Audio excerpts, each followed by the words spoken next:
What's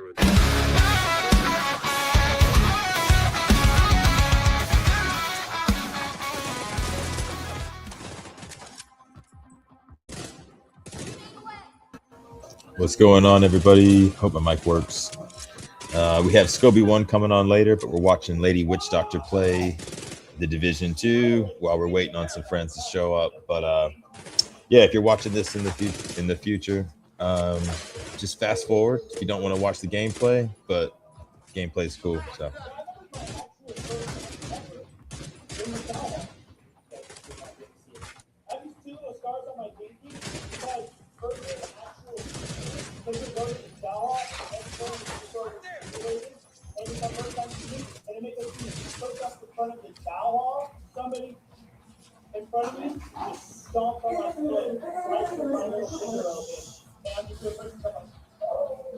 You're fine.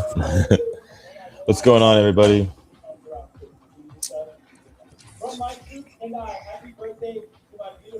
Make a banner for today.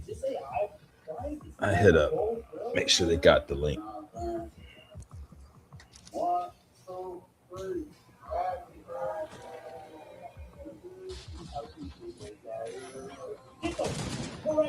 Right now, I'm gonna smoke the shit out of you. Happy birthday to my princess. Like what? I don't know why he's wearing a grill though. We got to explain this out. I gotta look into this. I thought that was chaos. So man.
Are you?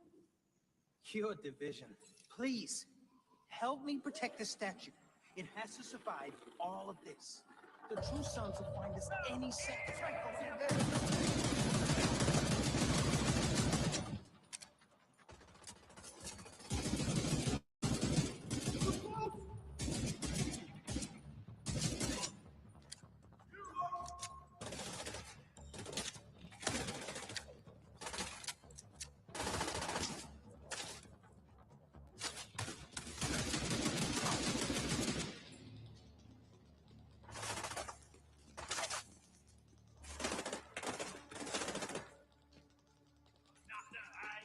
No, he's on the flank.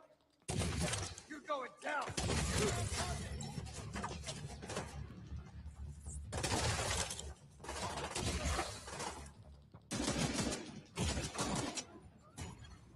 Vital signs critical.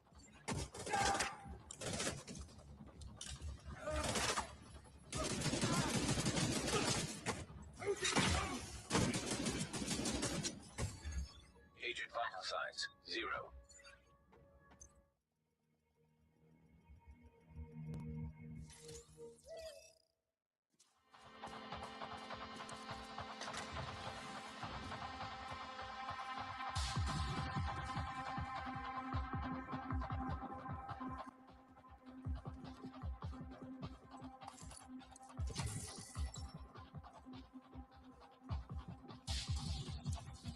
Are you? Your division.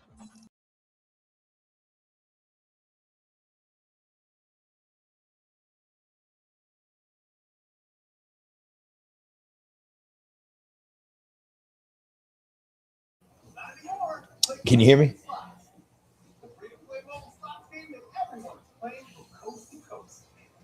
I am talking, but I'm not sure if it's working. Oh, you can hear me? Okay.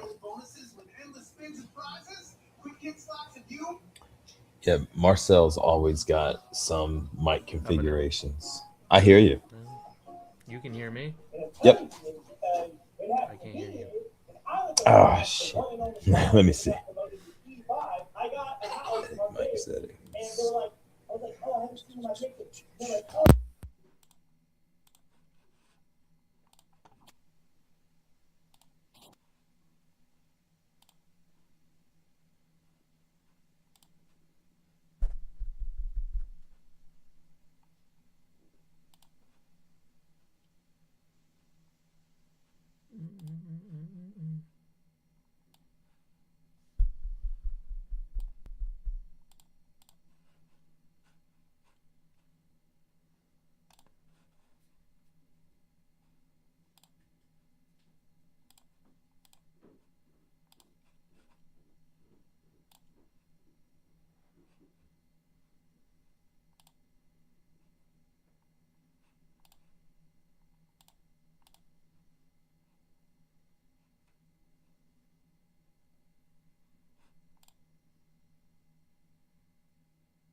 Boom. Working now? What up? What's up? Oh my Can't hear gosh. anything. This is crazy. Oh no? Okay. Well, it was working when I logged in. Crap. Let's see. No worries. Let me ask Marcel. Hey, Marcel, can you hear me? Yeah. Okay, Marcel can hear me. Okay, cool. Cool. Because I was having an issue with the microphone because the I headset. don't think I can hear Skobie. I plugged it back. Oh, can you? I don't think I can hear Skobie. Can you? I could a minute ago. Okay, he hasn't talked yet, so I mean, he could just be. Oh my He God, he's can't hear typing. us. Yeah. Okay. Yeah, Cool. your audio thingy must be weird. It does that. Computers do that, man. Like the audio driver. That's the word I'm looking for. Yeah. Okay. So I noticed a problem one time when I was plugging in a headset while I was in the middle of class. It screwed the whole thing up for some reason. But I was on like a school version of Skype, so I don't know. Yeah. So I found out. I found out the problem. Are we live right now? Oh shit! I didn't mean to interrupt you. Yeah, no, I just went live for the hell of it. We're playing games tonight and stuff. My wife's off I tomorrow. found out She's the right problem. here. The problem with my audio is this: having this meter turned up right here. It adds all the feedback and stuff. I had to turn down the desktop audio It sounds great. in OBS. Yeah, it sounds really good. There's a volume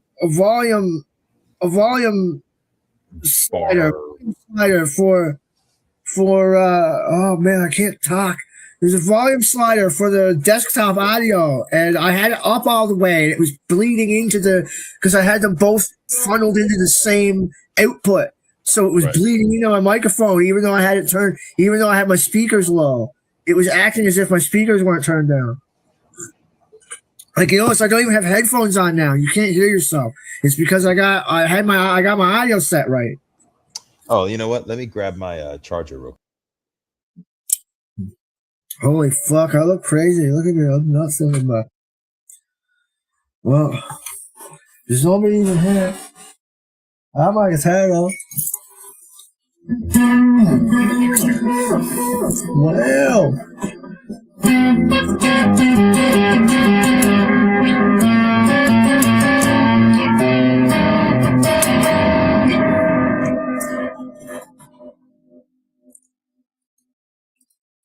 Wow. I wonder where everybody went. Oh, Skobie's back. I got on the stage. Did you just get here? How long were you there? Shit. Elbow wasn't just staring at you, like not letting you back up. Okay, shit. He's still got no sound.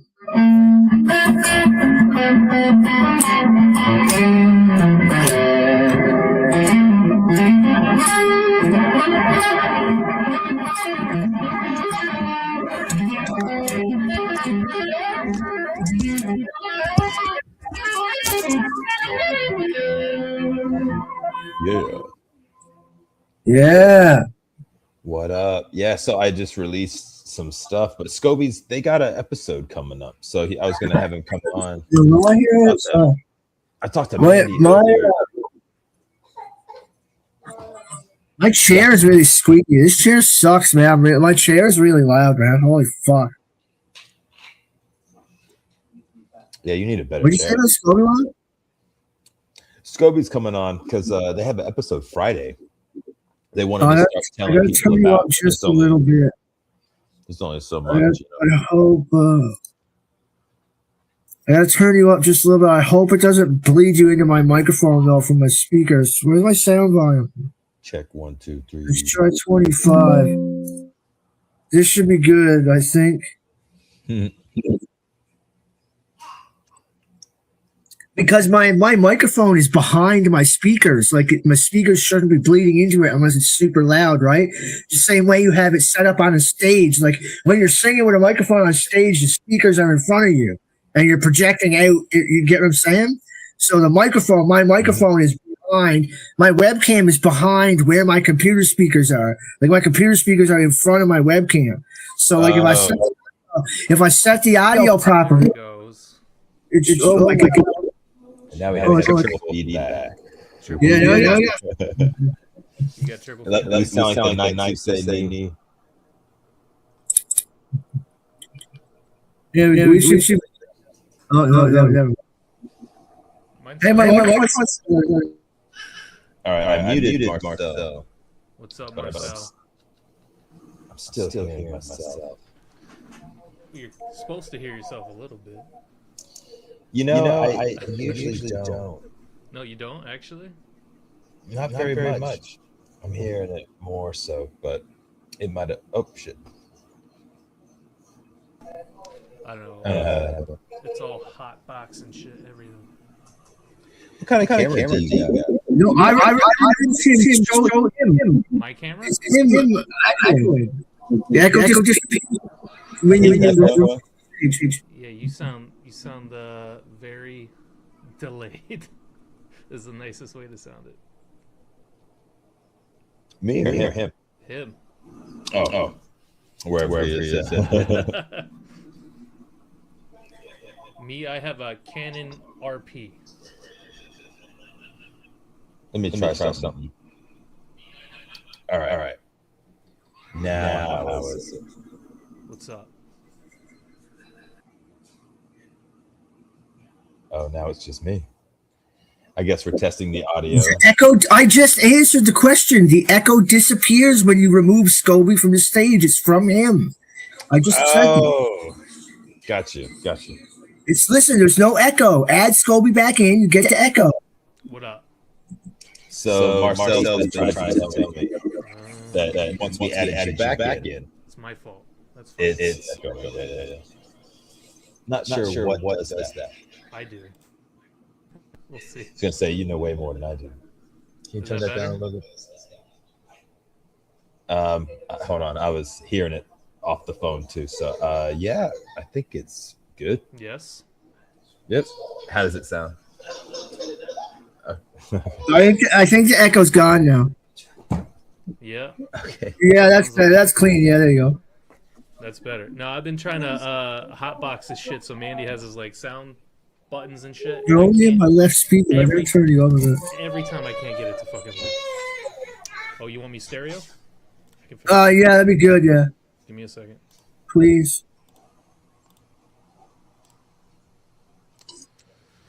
Dun, dun, dun, dun. Here we go.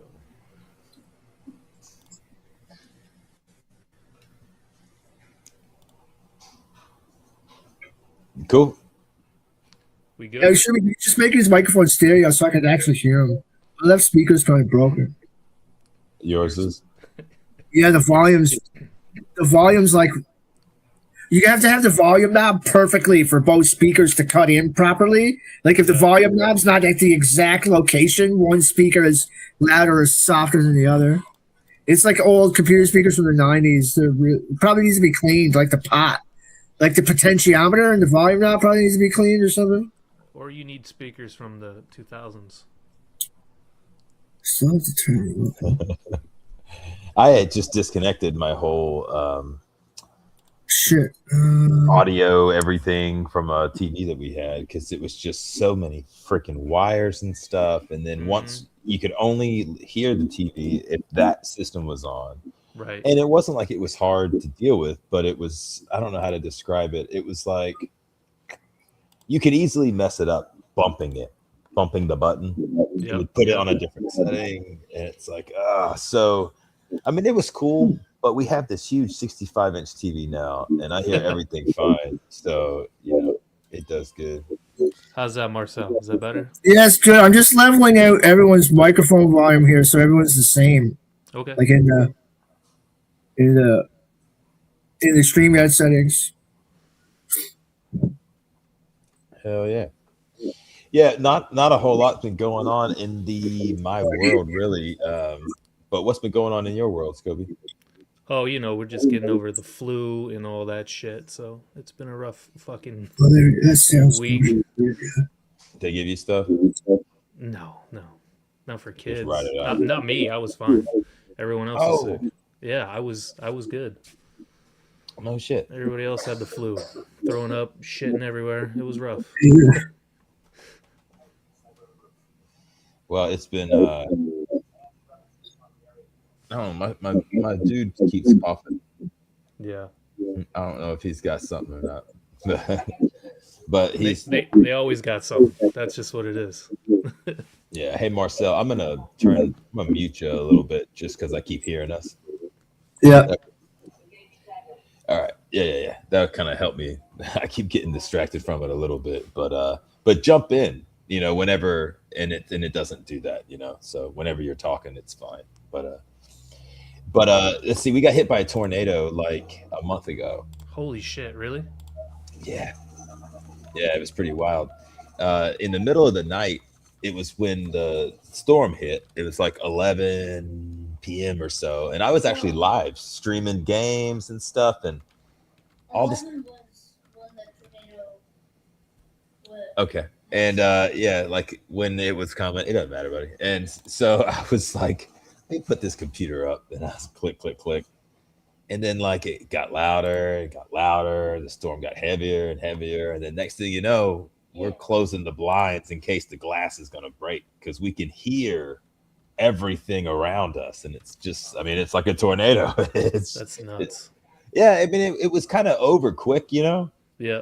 And once it's gone and it actually moves out of your area, like we walked outside and we could see giant lights flashing on a house a street over where the whole roof was gone. And ours, we didn't lose our roof, but a lot of people had their chimneys freaking cranked, or they had their back porches cranked, or the whole porches, shut up, or the whole thing just smashed to shit. I'm trying to talk to people, okay? You can't just keep jumping in like this.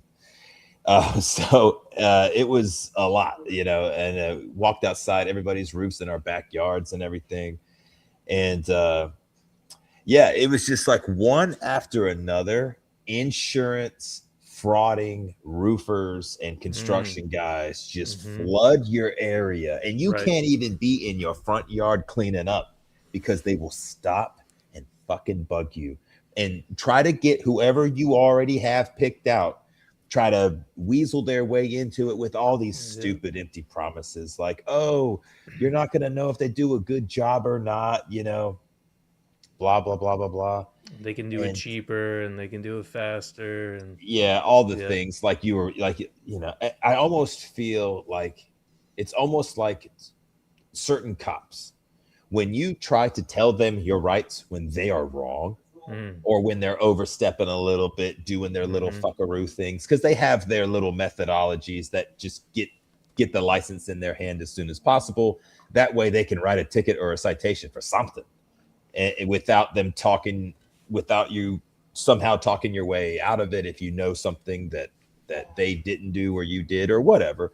Yeah. Everyone's seen the YouTube videos. There's Oh, man. hours of them, of where cops got handled by when they were in the wrong. I mean, I've seen cops, like videos of guys head slamming the wrong guy, cracking his skull and bitching about him crying.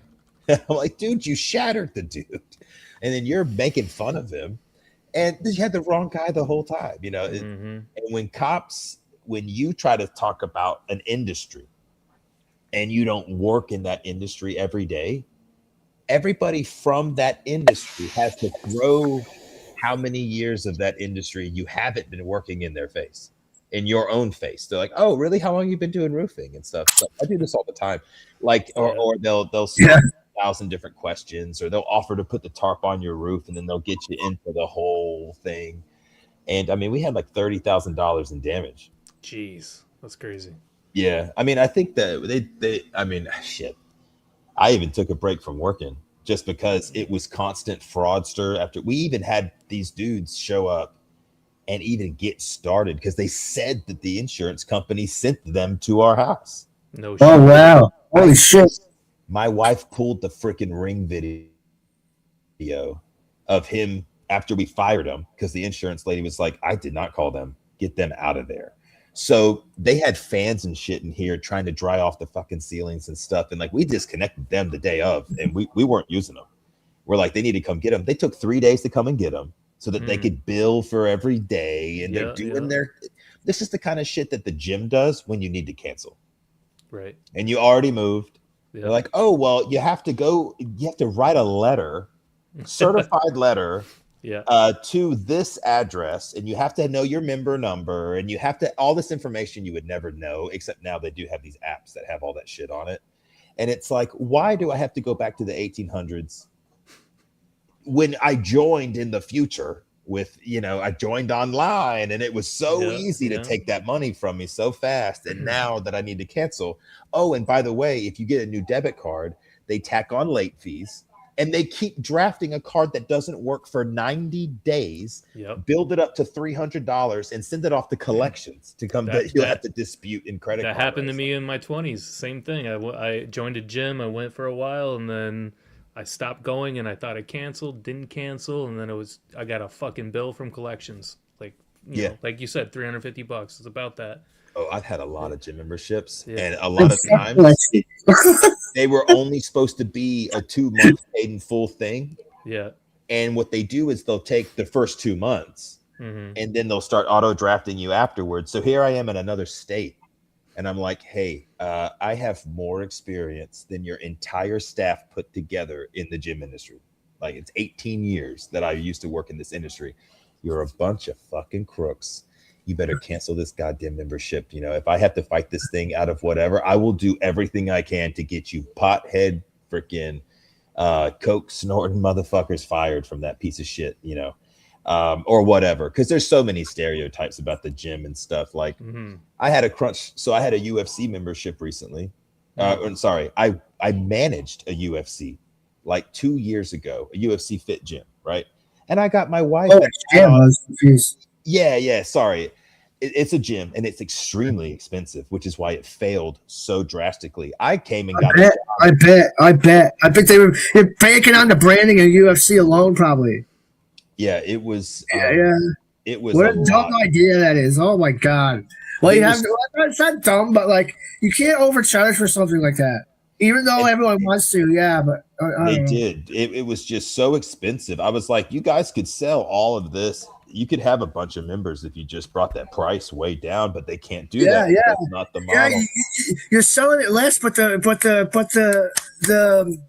the the pedigree of UFC will bring people in, Yeah. right? Right. So that's what they were hoping. But here's the thing: when I got a job there, this was at the end of the 2 years that they were there. Now, when you rent a facility like a big empty space next to a home goods, you have a 5-year contract, and oftentimes the first 2 years are free because you're not going to make any money those first 2 years. So what they do is they give you a 5-year contract, which doesn't sound legal at first, and then you get into corporate real estate and stuff, you find out it is, and it's the first 2 years are free, and then you have a premiumed, 3 years pretty much. That's going to be at a rate that makes up for all that, and blah blah blah blah blah. So if your business hasn't made any money, or if it's not even making enough profit to pay the rent, which could be 75 grand, like at where we were, I was like, there's no way. Nobody was in the gym. The gym was living off of employees buying the shit there and taking the classes and stuff just as an employee. But I had trainers living in their cars in the parking lot and homeless dudes living underneath the awnings of the businesses next to it. A big, nice place. But I was like, this is going out of business. So they fired this manager and put me as an AGM, but didn't hire a new GM. So they pay you half the amount.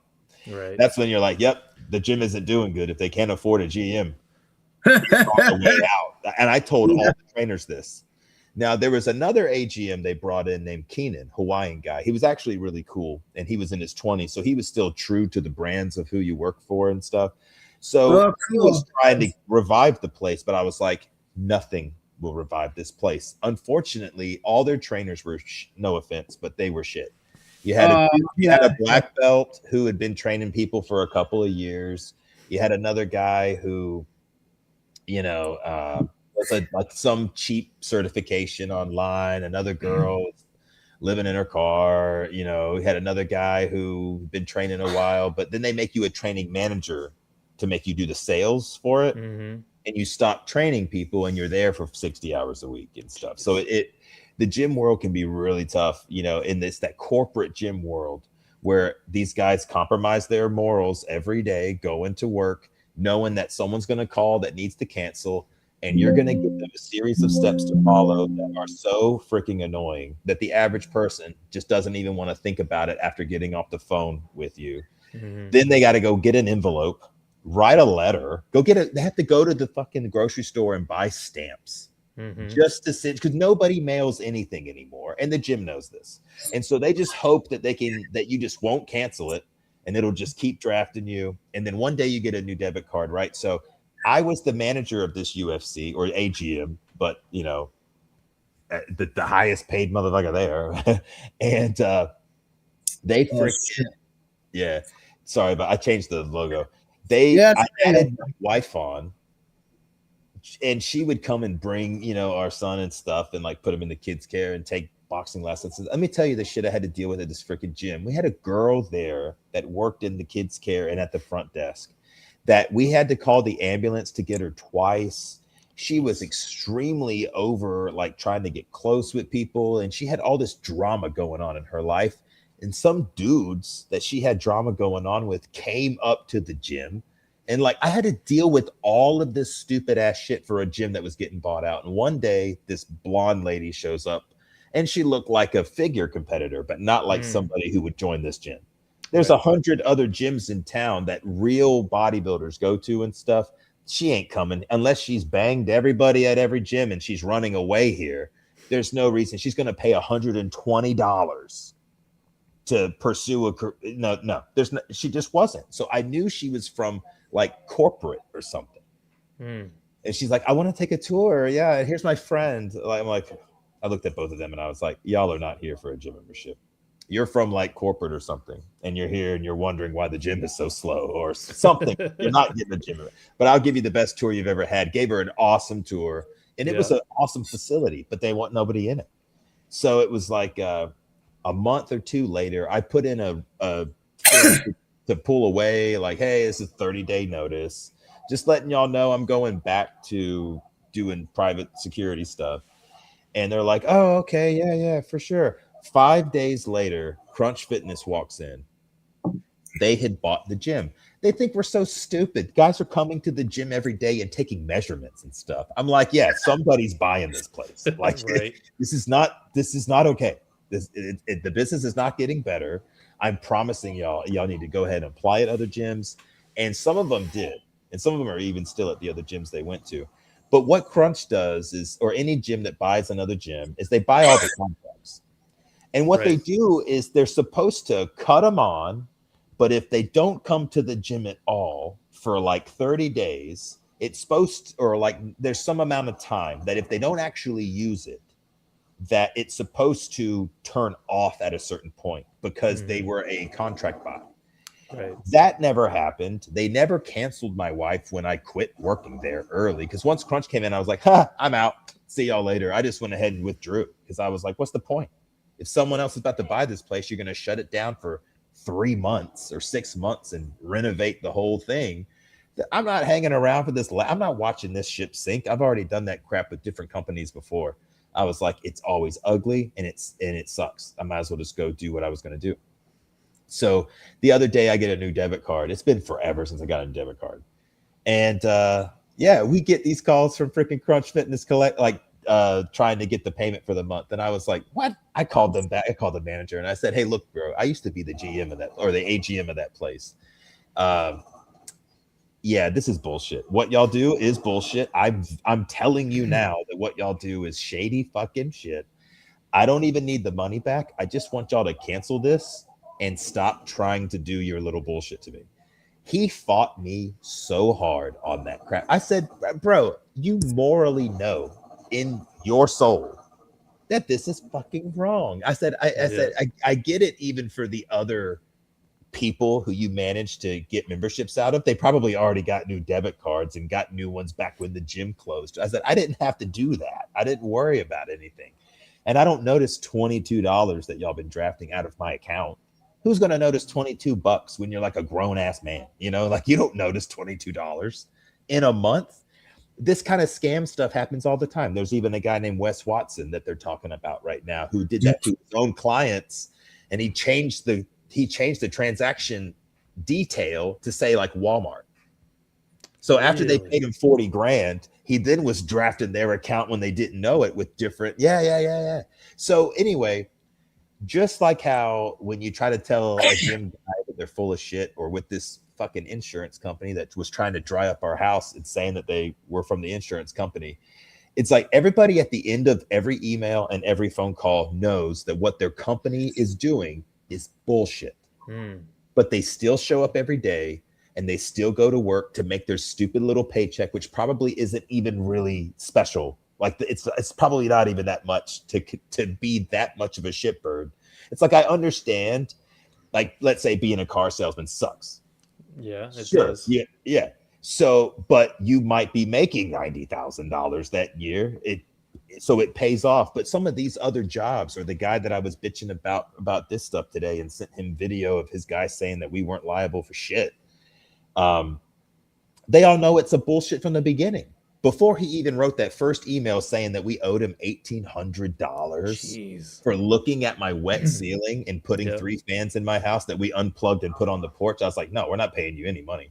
I was like, you guys lied. I was like, it doesn't matter. It's like, you guys been blacklisted from the insurance company. It's like, you know, you got way bigger problems than us right now, but I have the ring video if you want it. And he says, do you mind sharing that video with me? Thinking I was bluffing. Yeah. And my wife pulled that shit up and we fucking sent that in. And he said, oh, we were supposed to send this to this other company. Like, it was like, okay, yeah. See you later, buddy. But so that's kind of what I've been dealing with lately, like for the last it's such a big story, I guess, because I birdwatch so much. But it's not even like it's that bad. It's just it's never ending. Because like if it's not guys knocking on your door, it's like contractors charging too much, Mm-hmm. and the insurance lady saying this is too much. Right. And we're telling the contractor, hey, dude, we're not paying you extra. Like you agreed to all this pricing. And he's like, no, no, no, you're right. Like you're good. Tell her to just do the approvals. And we're like, who do we not believe here? Because insurance companies are always assholes, it seems. And then contractors too. They're always scamming people out of shit and stuff like that left and right. Like we had an electrician show up because we had two breakers or three breakers that were bad. Oh, He okay. flipped them back on and left and charged the freaking company $300. Wow. To flip a Flip the breaker. breaker, and it didn't fix the problem. We Of told him course they not. keep That's flipping. not.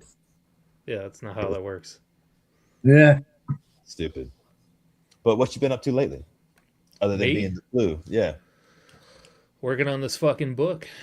Working on this book. I'm 2 weeks behind because of shit like that. So yeah, Yeah. This is volume 12. It's something like that. I don't know. It's book 3, volume 2. So there's Okay. 5 of each. So 10, 13. So this is 13.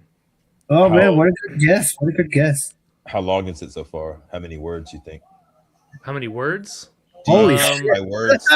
I have I've no always idea. counted by words. Hundreds Well, of okay. thousands, like million words. I That's not never million. pay attention to words because we try to keep it to 100 pages, so I don't really care Oh. what Oh yeah, there's a lot of art too, because it's not full Yeah, pages of yeah, words. yeah. Yeah, so it's not I, the word I count is literally, and responsible. this will be in the book, but I literally got sent a poem from one of our friends, Grandpa Leather, whose dog died, and I've heard of literally him. it's 2 words. It says like love is a dead dog, and I'm gonna put that on a page. I'm gonna waste 2 pages of it for a picture and his words because it's like paying homage to Homage to his dog. Yeah. So like, and he's been Mandy's friend and my friend since we were kids. So like, I kind of Oh, really? I feel like I owe him, That's beautiful. a Sick, page yeah, with like yeah. fucking 2 words Oh, on it. yeah. You know what I mean? Like, I didn't know This you type of knew shit that. me and my friends would do What's for each that? other too. Like, yeah. Grandpa Leather, is one of Mandy's oldest friends. No He's a shit. real person, by the way. Everyone who Yeah. contributes to the book is a real person. Yeah, Um, yeah. Hey, buddy, can you hand me that book above your head? You have a copy. I remember sending you one. Yeah. You okay? Yeah. All right. So I finally released this thing. Oh, this is a new one. Yep. Yeah. It's funny how Yeah. 10,000 extra words. That's a lot of Is pages. that 250? It looks It's, like yeah. it's 275, yeah. 267. That's like I write books. Yeah, I was gonna. I don't write books, but I would have guessed 300 pages. But I read a lot of books. Well, I Yeah, don't it's read not bad. anymore, but I used to read a lot. This and Secundus combined is Yeah. about one novel. Right. And then there's 2 more books that are supposed to come. At the time, right now, it's a duology, I guess, because there's only 2 books released. And that's But, the prequel. This is the prequel, actually. Right, Yeah. yep. So I was trying to Star Wars this a little bit. Good. Oh, cool. Yeah, do the You the like read- story you read like everyone's gonna the like the show. most in the middle, kind of. Yeah. Oh, okay. Because everybody wants to the topic around Yeshua was the big deal, I guess. In Secundus was hmm I guess you didn't really see that coming if you didn't know anything about it or if you didn't look at the front of the book.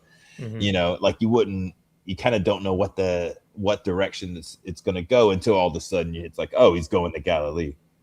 I bet I know what's going to happen there. And then from there on, you can pretty much write the book yourself, because like everybody's, oh yeah, he's going to meet him. It's going to, Yeah. either going to be the exact same story from the Bible or he's going to change it. And then however you end it, and as a writer, I mean, there's like 3 books I would say that I had never published and a couple of screenplays. I feel like it's always kind of the same. I don't know how to describe the writing process. What? You have The to writing build the process for the story. book? Oh yeah. You have to build. I- Well, you want with a fiction story like this. It's different than you know an encyclopedia, or it's different. Yeah, yeah, of course, yeah. Witch Doctor Christianity isn't even really a book like this. It's like an autobiography with a bunch of books that talk about what they talk about, and that's it. Yeah, it's like stuff books that have influenced you. It's like, you know, your autobiography plus the books that have influenced you that makes you want to write your autobiography. Kind of, you know? Well, I've bought so much into Mandy's chaos that I've stopped worrying about a linear story and just kind of whatever comes, and then we'll put the pieces of the puzzle together after. Yes, Kinda, yeah, you know? yeah. And Uh, that's generally how a lot of good stories are written. Most writers don't write their work Right. linearly. Yeah, Well, yeah. but that also buys into like songwriting, right? So like Tom Waits will tell you that like you write the song and then you make up the meaning afterwards, right? Like you kind of you Yeah, come yeah, up with what it Yeah, means after, right? yeah. I Like love so, Tom Waits, man. Fuck. yeah, I swear. I Sometimes with fucking love songs, Tom Waits. you can't really tell, and it's yeah. hard to really. You can't tell what the hell they're really talking about No, sometimes. So I'll look it up, and I'll hear rumors. Like Hotel California is a good one. It's got yeah, a that's a good couple one. of Yep. different theories, and then songs like "In the Air Tonight." Oh, okay. Phil Collins. Like Yeah. apparently, it was about Oh, him and this running Phil into the Collins, huh? guy that maybe his. It sounds like supposedly it's about his marriage ending. But when you listen to the words, you're like, what? Did he run into the guy that she was having an affair with, Mm. and he doesn't know who you are? I'm pretty sure that would probably be the other way if I had to remember his like Yeah, story. So I yeah, don't like remember how it went. you never really know how a song is written or how a story is written, and then Yeah. everyone who loves or like likes the story will make up their own version of what it means to them. Does that make sense? Yeah, Yeah, You yeah, know, yeah. so like it, yeah. I That's see what makes music like, the best videos in songs. my The head. best songs are relatable in a broad spectrum, right? right? It's a story it's a story that's relatable in a way that covers a broad audience. You know Yeah, what I mean? Like yeah. it's just vague enough that makes it broad. I guess or Well, and I something. think that's where Maybe this vague this is a broad word, but yeah. well, I think this is where this connotation comes from, where like you stop listening to music after you're 30 years old, like new music. Yeah. I think that's bullshit. I'm a music producer. I listen to Yeah, everything that comes out. So like, I find it hard to find new music that I like, though. I'm constantly no, listening to new I shit, and but I'm super snobby and picky when it yeah, comes to like. Well, actually, no, I like a lot of things, but what I mean by like is music I would yeah. pay money for. Okay, Like that's fair. music I would buy, like music like if it was the '90s, I would go out and buy that CD. As Right. opposed to Yeah. now, like that's what I mean by like. Yeah, Yeah. Yeah. You know, I really I like everything, but yeah. I'm I always thought that the Man of Constant Sorrow was about a guy with an unstoppable erection. Okay. Who sang that? I don't know that song The off the top. soggy, Oh Brother, Where Art Thou? The Soggy The movie, Bottom Boys. yeah, The yeah. movie. That movie rules, man. It got George Clooney and shit. It's such a good movie. If you haven't seen Oh Brother, Where Art Thou? Yeah, It's not the best. you and Mandy should watch it. It's so good. It's so good. It's not the best reimagining of the Odyssey, but Mhm. it is a reimagining of the Odyssey. It's about George Clooney and a couple of bandits Okay. escape jail, Yep. and he's trying to get back to his wife, but all this shit happens, Okay. Yeah. and it's one thing after another, and there's a midget in there, there's a Oh, there's it's some boy. pigs, there's a cyclops, there's a little bit of everything. There's big flooded Poseidon vibes from a big flood that happens and Mhm. stuff. And the Coen brothers, the Ethan Coen is a philosophy major, Really? and that's why and I that's did not why know that. It makes sense, really. that's Yeah. why they put the purple Jesus pedo in The Big Lebowski, because without a doubt, Ethan Coen knows exactly the different writers that Mandy's been referring to for years Mhm. that made all these same references. Philosophy majors are going to run Probably. across this material, I would say, compared to just the concept that people are talking about him being a pedo is there's enough out there now for me to be. You're more likely to come across it in philosophy circles, right? It's like the access of it. You're more likely it's easier to have that come up in your perusing of a philosophy library, I guess. Well, like, so if they want to put their own slap across the face to Christianity in a really like classy way, a punching up kind of style, then yeah, what you do is you have a cutaway scene that has nothing to do with the movie at all, where you do a backstory on some dude who bowls at the bowling alley, where you're saying that a guy wearing Tyrian purple, you're having these references direct besides the name itself. Yeah, they're really rubbing it in because they have the cocaine fingernail. Yeah, they got the hairnet, kind of the crown of thorns thing going on. Yeah, the Tyrian purple suit. His name is Jesus. His name's Jesus, and he's knocking down bowling pins, and he's like the best. He's like really the superstar. Yeah, he's like the best. He's the guy. You know, he's the best at handling balls. Really flamboyant. Like he's. You know, he's like doing air humping and you know, he licks the ball too. He licks he licks the ball. And I wouldn't be surprised, I guess is the way I should say. Man, don't they call him out for being a pedo? Like, don't they cut away to like him having to go knock on doors and be like, I'm a convicted sex offender? That's all John Goodman does. John Goodman does the cut. You just said that, right? Cutaway. And he says, he had to go knocking door to door. He served 6 months in Chino. And he had to go knocking door to door to tell everybody that he was a pederast. And the guy behind him goes, "What's a pederast?" He's a pederast. They say pederast? Yeah. Oh, man, that's such a good scene, man. Right. That's such a good scene, man. It's so That'll good. make you go, hold on. This is a Greek reference real quick. They do This is referencing pederast, what the Greek world was saying about Jesus or something. Because it's the same stuff that the Jews say about him. Yeah. That's why they say if the word pederast wasn't in that scene, it would almost be a stretch. But because the word pederast is there, it it kind of seals the deal a little bit. And he was rebellious. He was aggressive towards them. You know, he was like, if I catch you whipping your piece out, because he has the gun. John Goodman has a gun on him all the time. He always has a gun on him. If I catch you flash your piece on the lane, I'll put it in your mouth and pull the fucking trigger until it goes click. You said it, my man. Like it gives this impression that Jesus was kind of a rebellious kind of person to be stirring up trouble, not just not avoiding it or whatever. He's approaching somebody and kind of telling him stuff. But that guy nailed that scene, even if that wasn't the way it was supposed to go. But then there's the weird thing. They made a movie called The Jesus Rolls, which is a spinoff. Oh, yeah. And I never watched it because it's going to have nothing to do with what we think that whole purple Jesus guy reference was even in there in the first place. It was never supposed to be a movie later. This was just a quick slap in the face. Now, the same guy, Ethan Cohen, did a movie called Lady Killers with Tom Hanks. Yeah.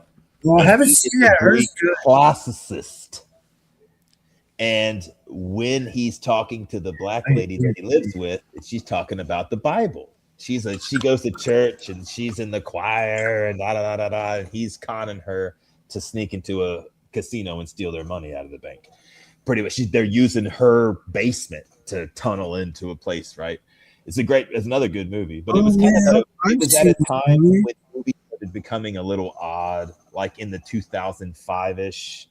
You know, the early 2000s movies. Yes, it came out in 2004. It came out 2004. I'm looking at it right now. Man, I forgot about this movie. This is a good movie, man. It's got that guy who played Loke Dog from Don't Be a Menace to South Central with drinking your juice in the hood in it. So in the movie, there's a scene where she's talking about the Bible and he's hanging out with her, and it's kind of a quiet scene. And she goes, "Have you ever read the Bible?" You know, and he's a Greek classicist, right? So he's like, "Oh, yes." And the camera starts to zoom in on his eyes, right?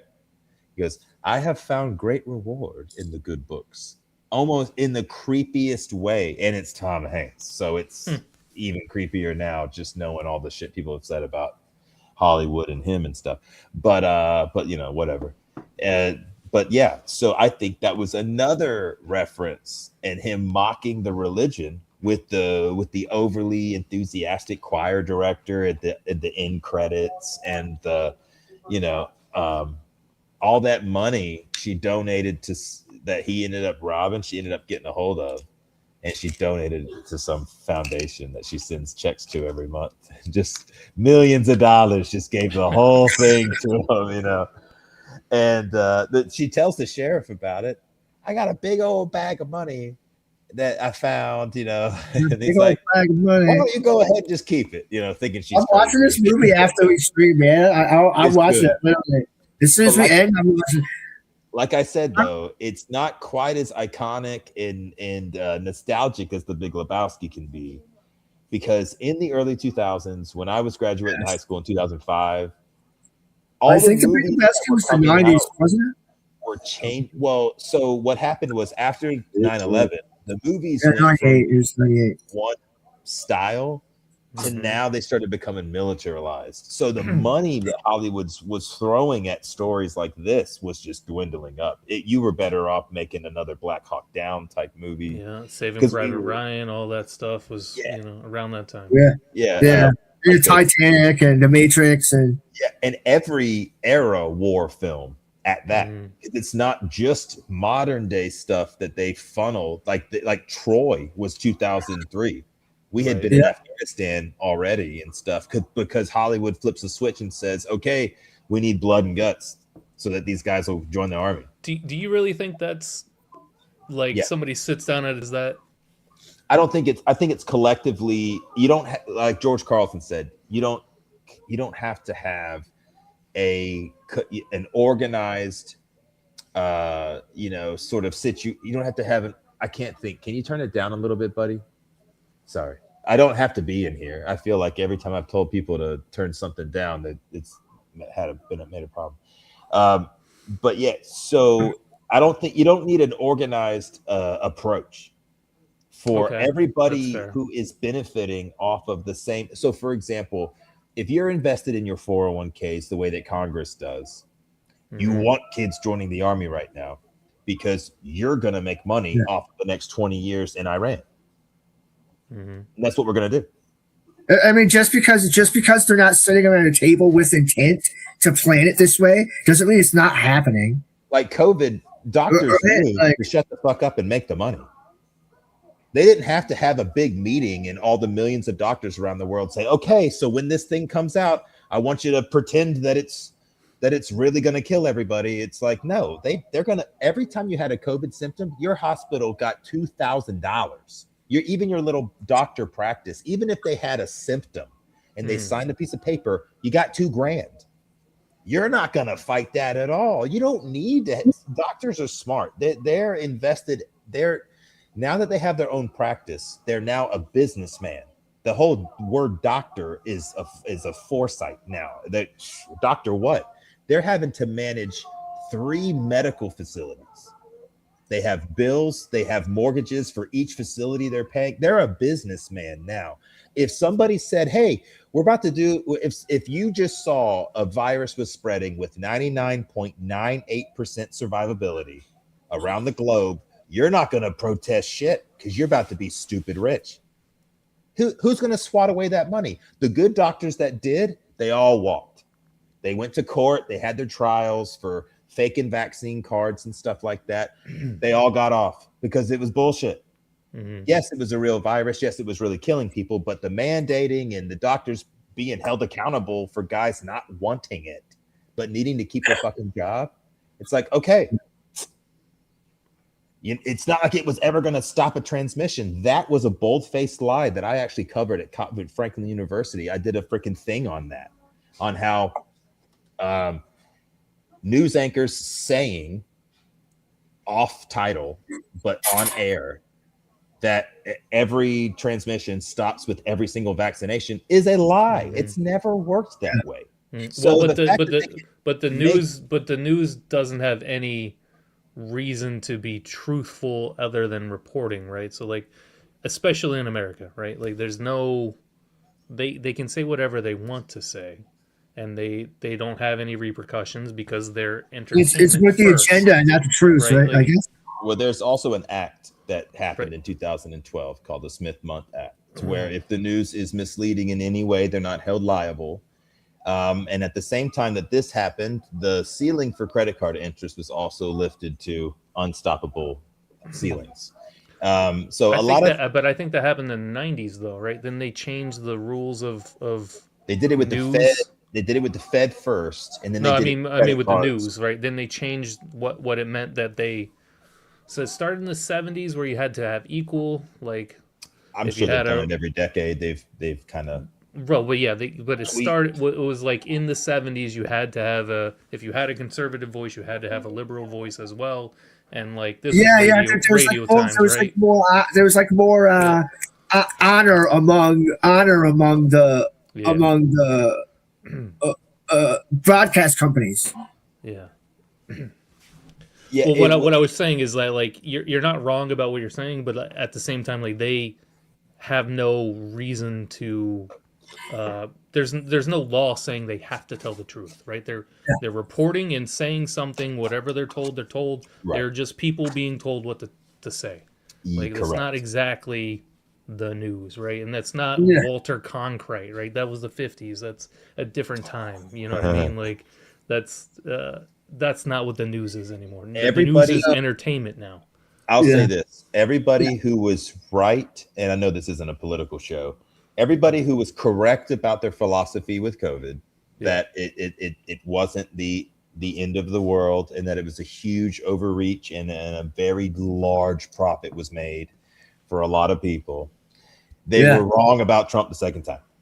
So we're even. So, it's everybody thought Trump was going to come in and be like he was the first 4 years and just be all soft and shit. No, he came in and started bombing the fuck out of everybody, which is exactly what he said he wasn't going to do. And here's the funny part. Conservatives are mad right now because the liberals were saying this before, but nobody was listening to them because of all the things that liberals are wrong about left and right. It happens. But then the Yeah. conservatives are too, right? So it's like, what could they possibly do wrong now? Well, the guy comes in, he shits the bed, and now so many people have just fled the red party. Well, there's poop in the bed. Poop. I don't know, Dude, but it's not cool. didn't he drop the biggest bomb of all time since I forget, since the '60s in his first term?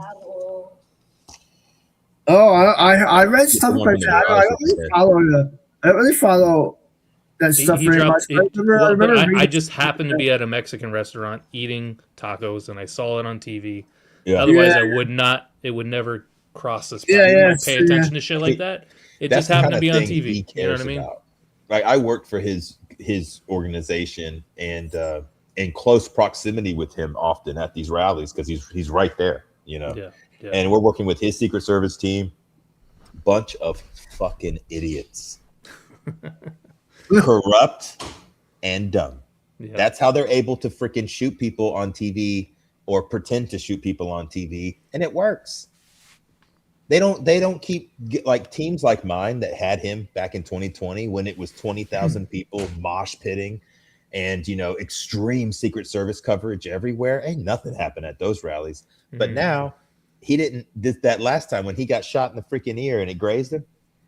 I was like, how did that even happen? There's 20,000 people surrounding the place that would have been like, Mhm. hey, like he would have never been on that stage if I was in charge of the fucking rally. They don't have our company with them anymore. I don't know who's got him now, but it sounds like they're all cutting budgets and everybody's down to pencil crews and stuff back when he ran and stuff. And I was like, that Joe Biden was cool. Nothing really was going on during Joe Biden that I was really pissed off about. The Marines kind of shit the bed with how they pulled out, but there's a lot of other people that could have made it better, not just the fucking old man at the White House. That was doomed from the beginning. That was nothing to do with him. It has to be such a slow withdrawal that you still can't get the fuck out. Because by the time you're getting guys out, you got to send new guys in to do more of the trail work and the new guys. That was nothing with the Marines. That was everything to do with from the beginning. It was doomed from the beginning. Yeah, well, that's you have these fake credit card wars, man. Like Yeah, you have to, yeah. let's find a reason to go to That's Iraq. fair. And it That's doesn't totally have to fair. be that bad because people are still looking at a pile of rubble in New York, and it's like, Yeah, yeah, yeah. what's up But with tell the that? soldiers on the fucking front lines that, right? Like they're seeing war. You know what I mean? It's not like it's not a You credit know, card war to them. You know what I I mean?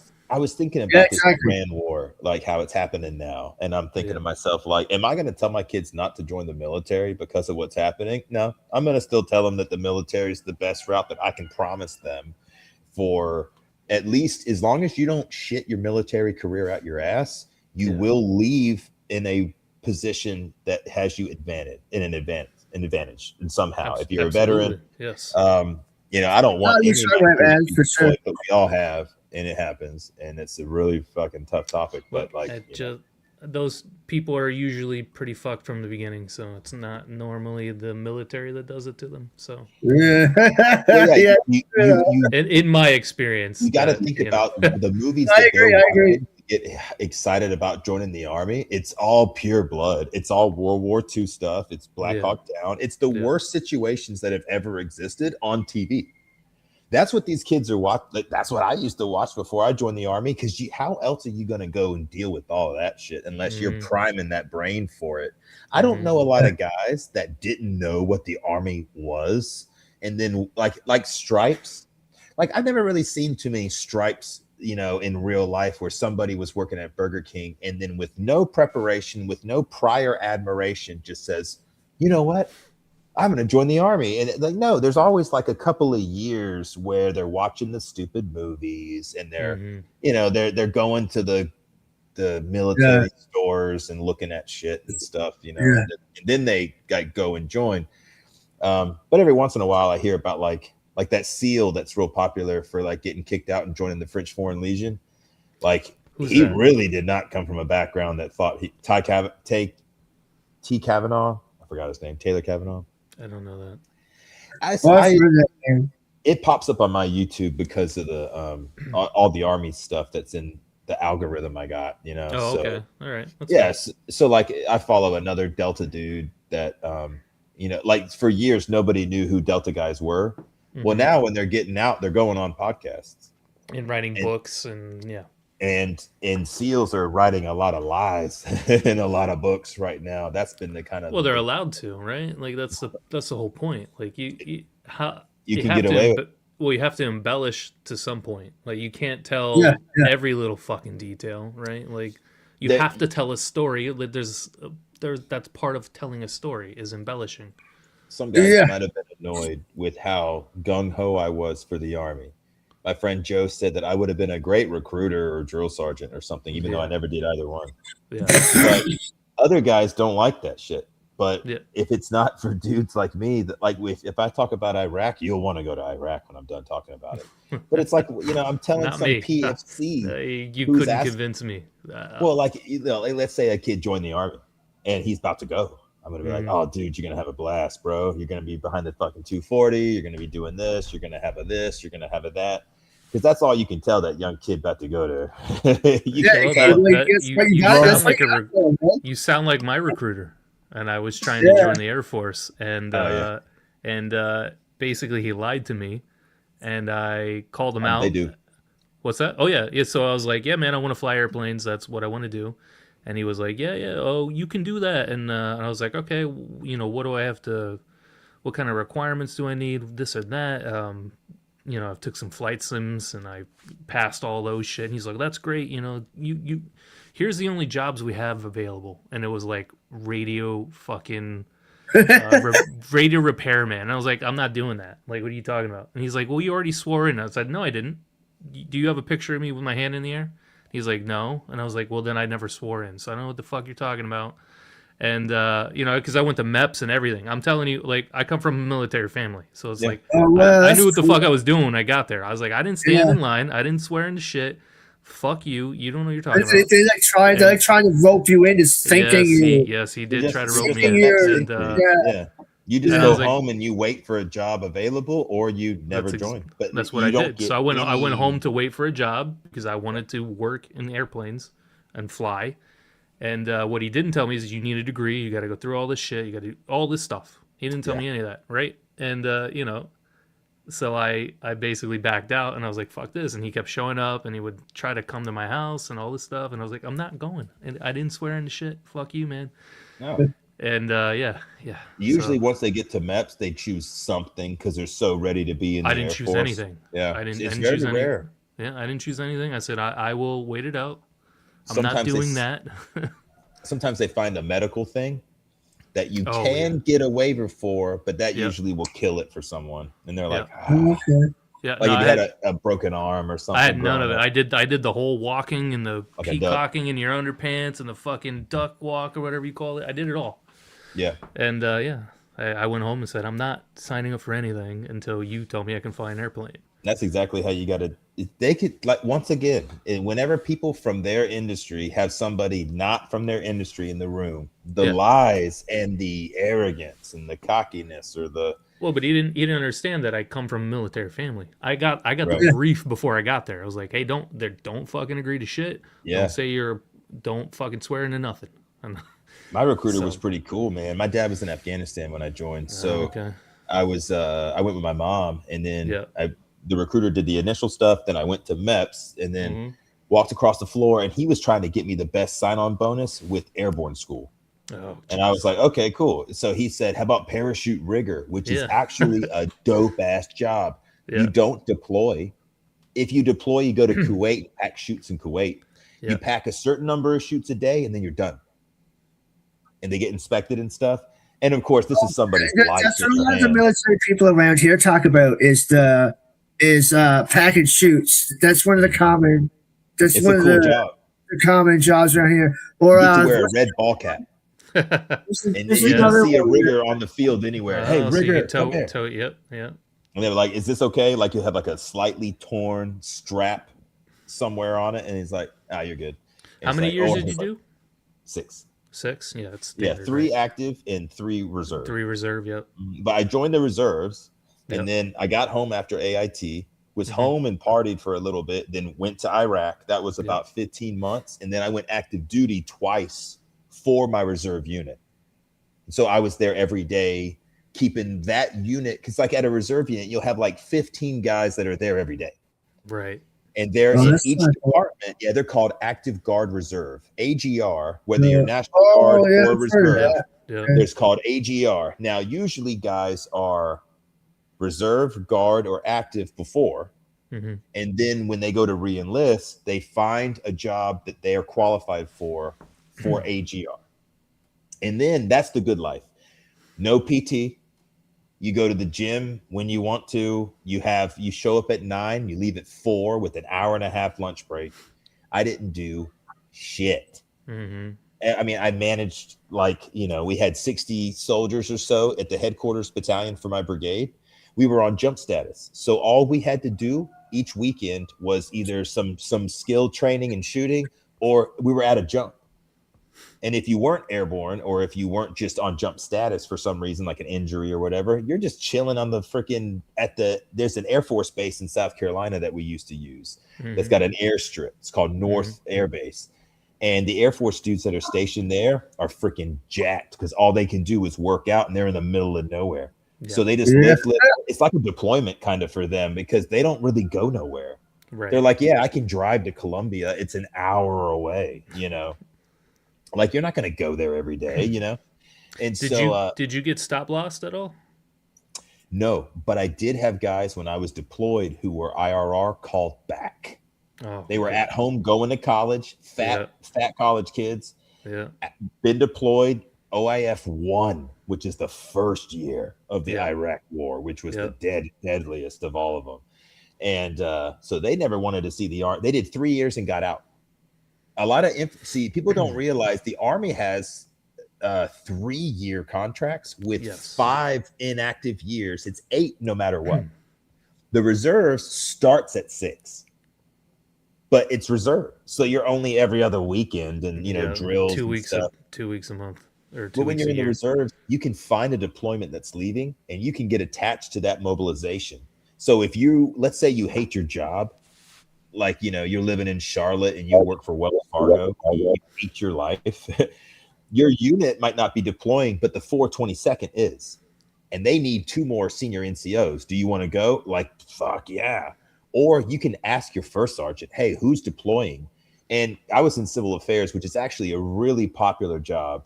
It was a special operations, even in the reserve job, till 2006. The active components still are, but you go to jump school usually, and if you're in long enough, he'll send you to language school. If you're active, you have to go to both of those, but you can actually avoid jumping if you're in the reserves for CA, and you can avoid language school if you want. So you can be a dirtbag soldier that just goes to AIT, comes home, drills for 6 years, and gets the fuck out. And, you know, never have gone to an advanced school, never have gone to airborne. Some people are scared of jumping out of an airplane, which I totally get.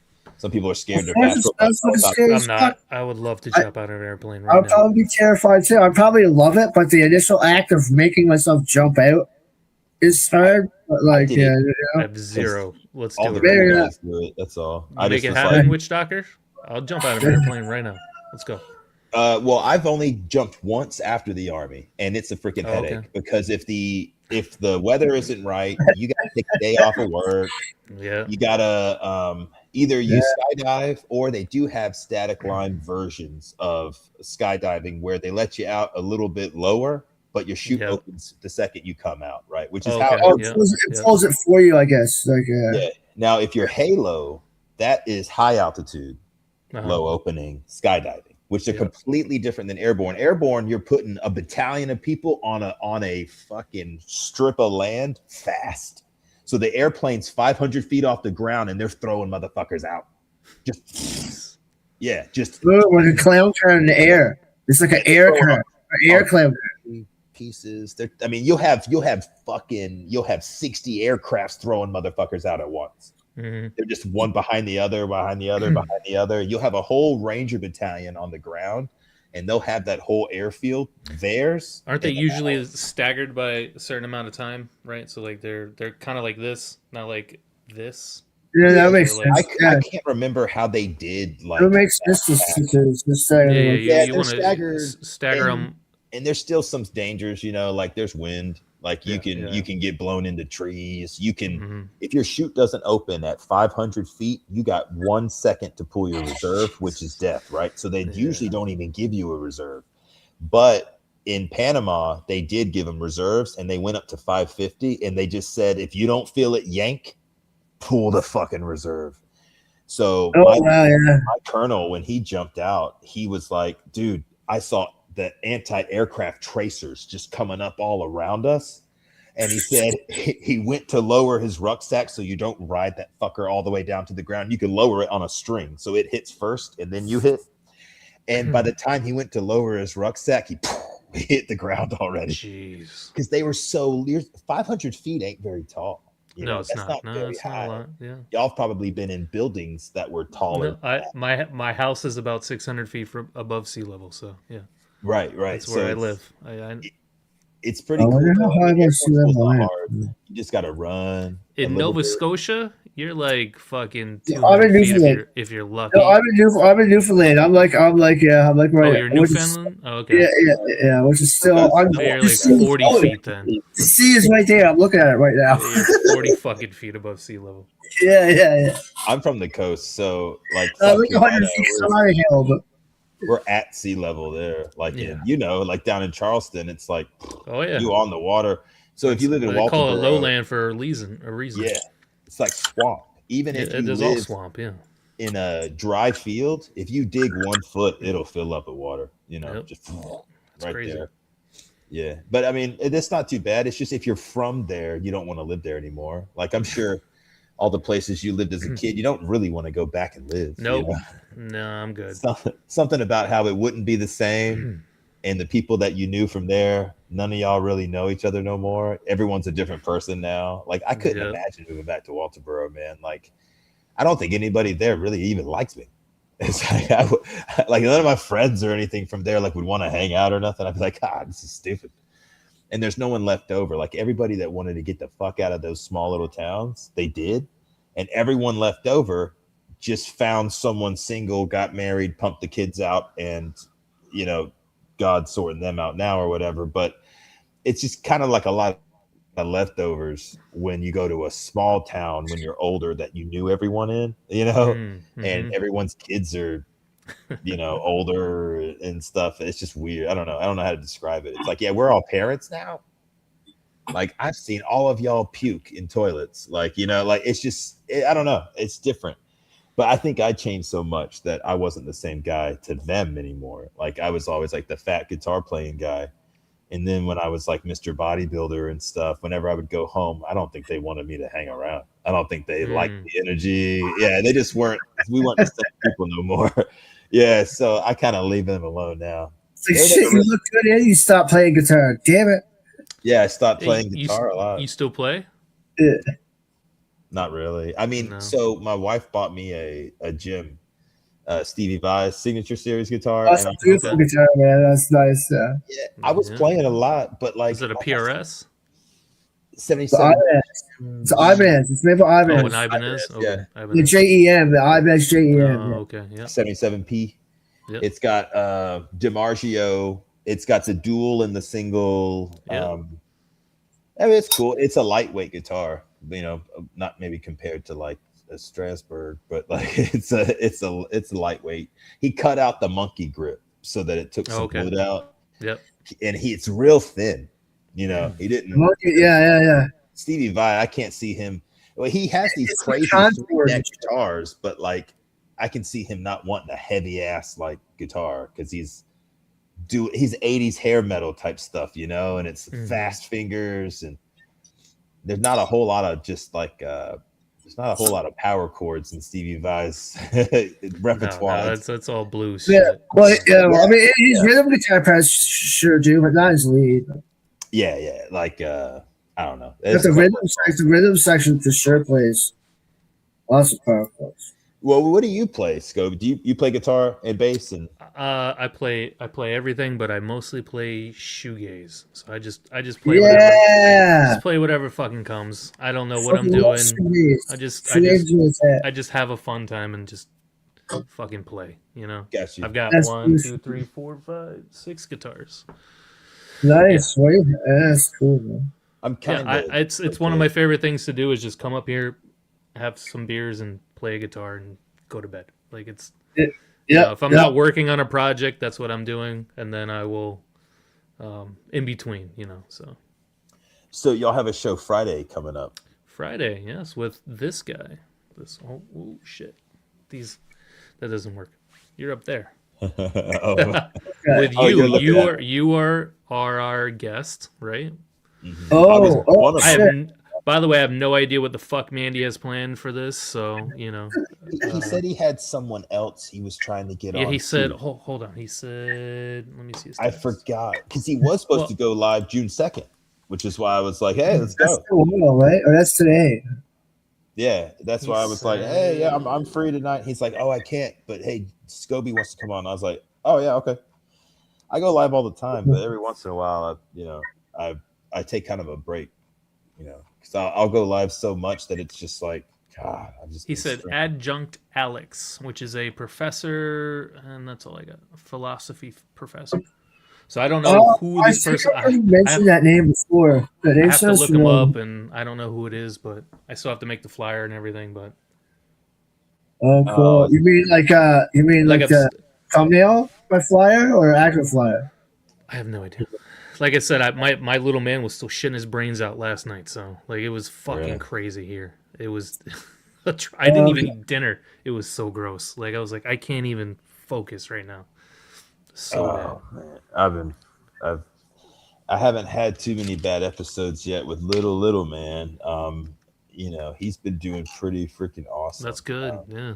And Dean, man, he hasn't gotten sick in a while either. I think he got sick once this whole year. That's good.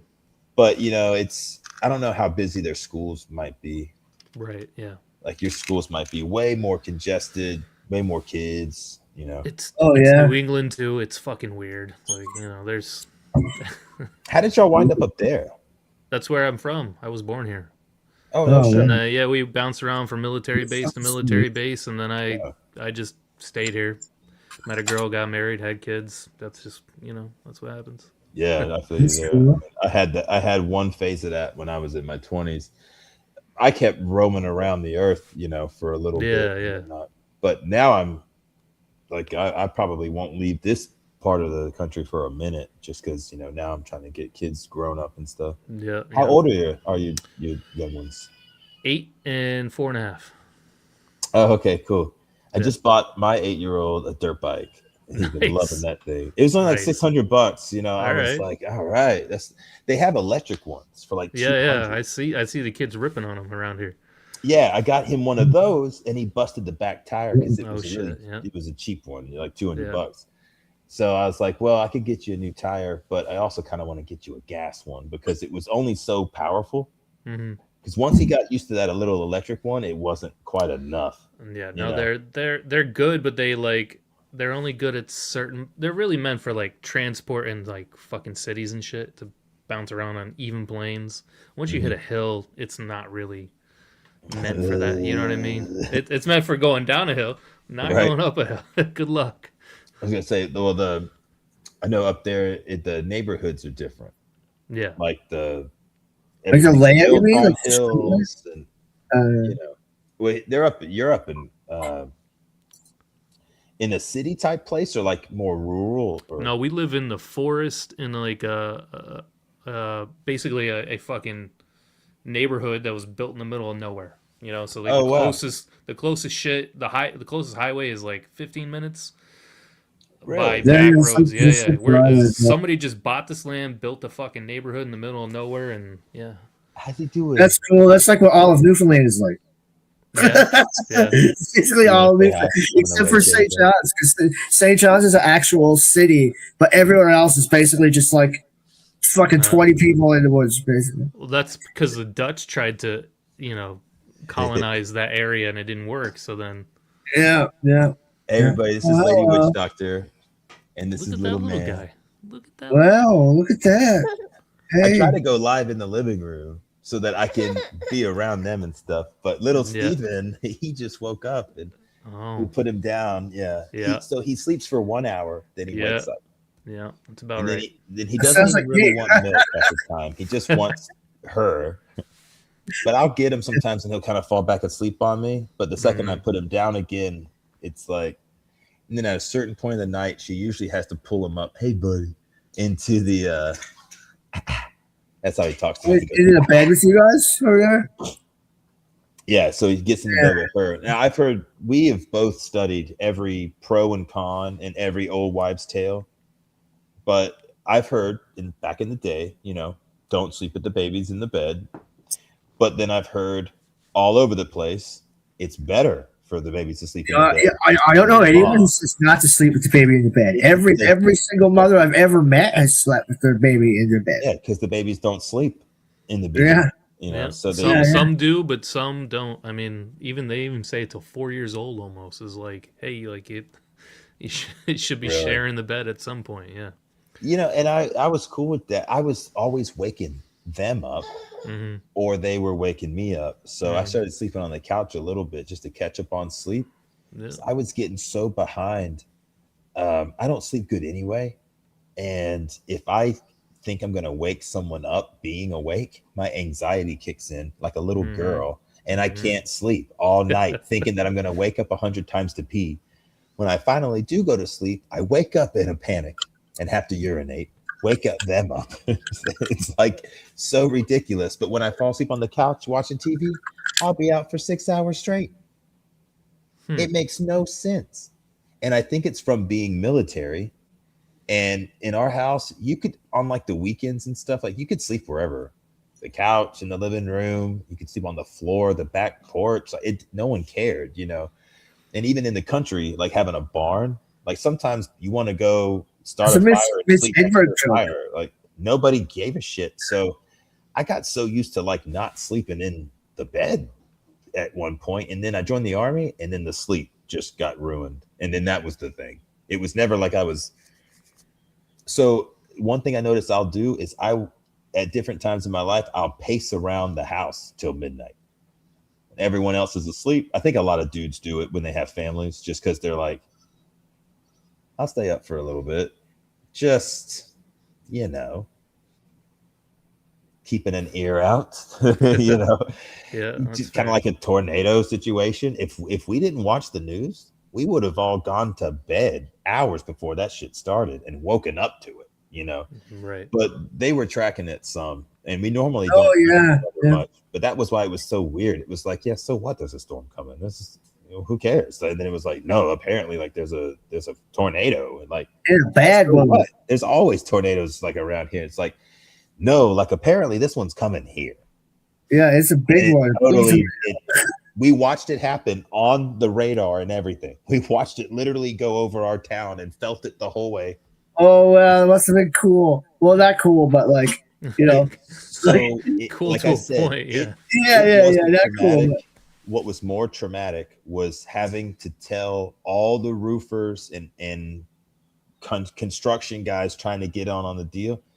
That was causing us more stress than anything. Even being at work, people are showing up and knocking on the door, and my wife's got to deal with it with the baby in her hands, and she's not trying to have no arguments with some guy in a Denali, you know, who won't spit his dip out to freaking for the sales pitch, like, because he's just selling roofs like left and right. And some of those people aren't messed up. Some of those people really will hook you up. But some people Roofers, are, man. Oh god. it's the Okay. fact that our entire neighborhood was traumatized. And I then you bet. can't even be in your front yard cleaning up because people will stop and talk. They don't just go door to door. They look for someone in their yard. They try to, you know, they don't fish very hard, you know. Yeah. But either way, I mean, if you can see the fish, you don't have to fish hard. The fish are right there in front of you. You know, What are you I'm in the backyard today with the kids, and we don't really do that much because so many things can go wrong. A rooster could freaking claw a kid for the first time. Gigi snorted at them. I was like, I've never even seen her go. Like, I've never seen her do that. I doubt. Well, yeah, because they traumatized my damn pig. I was like, hey kids, if you're running the pig away, the goats are gonna eat all the corn, and the pig won't get any food. So not only are you traumatizing her right now because she thinks you're gonna take her or something. I don't know. She's never liked people touching her.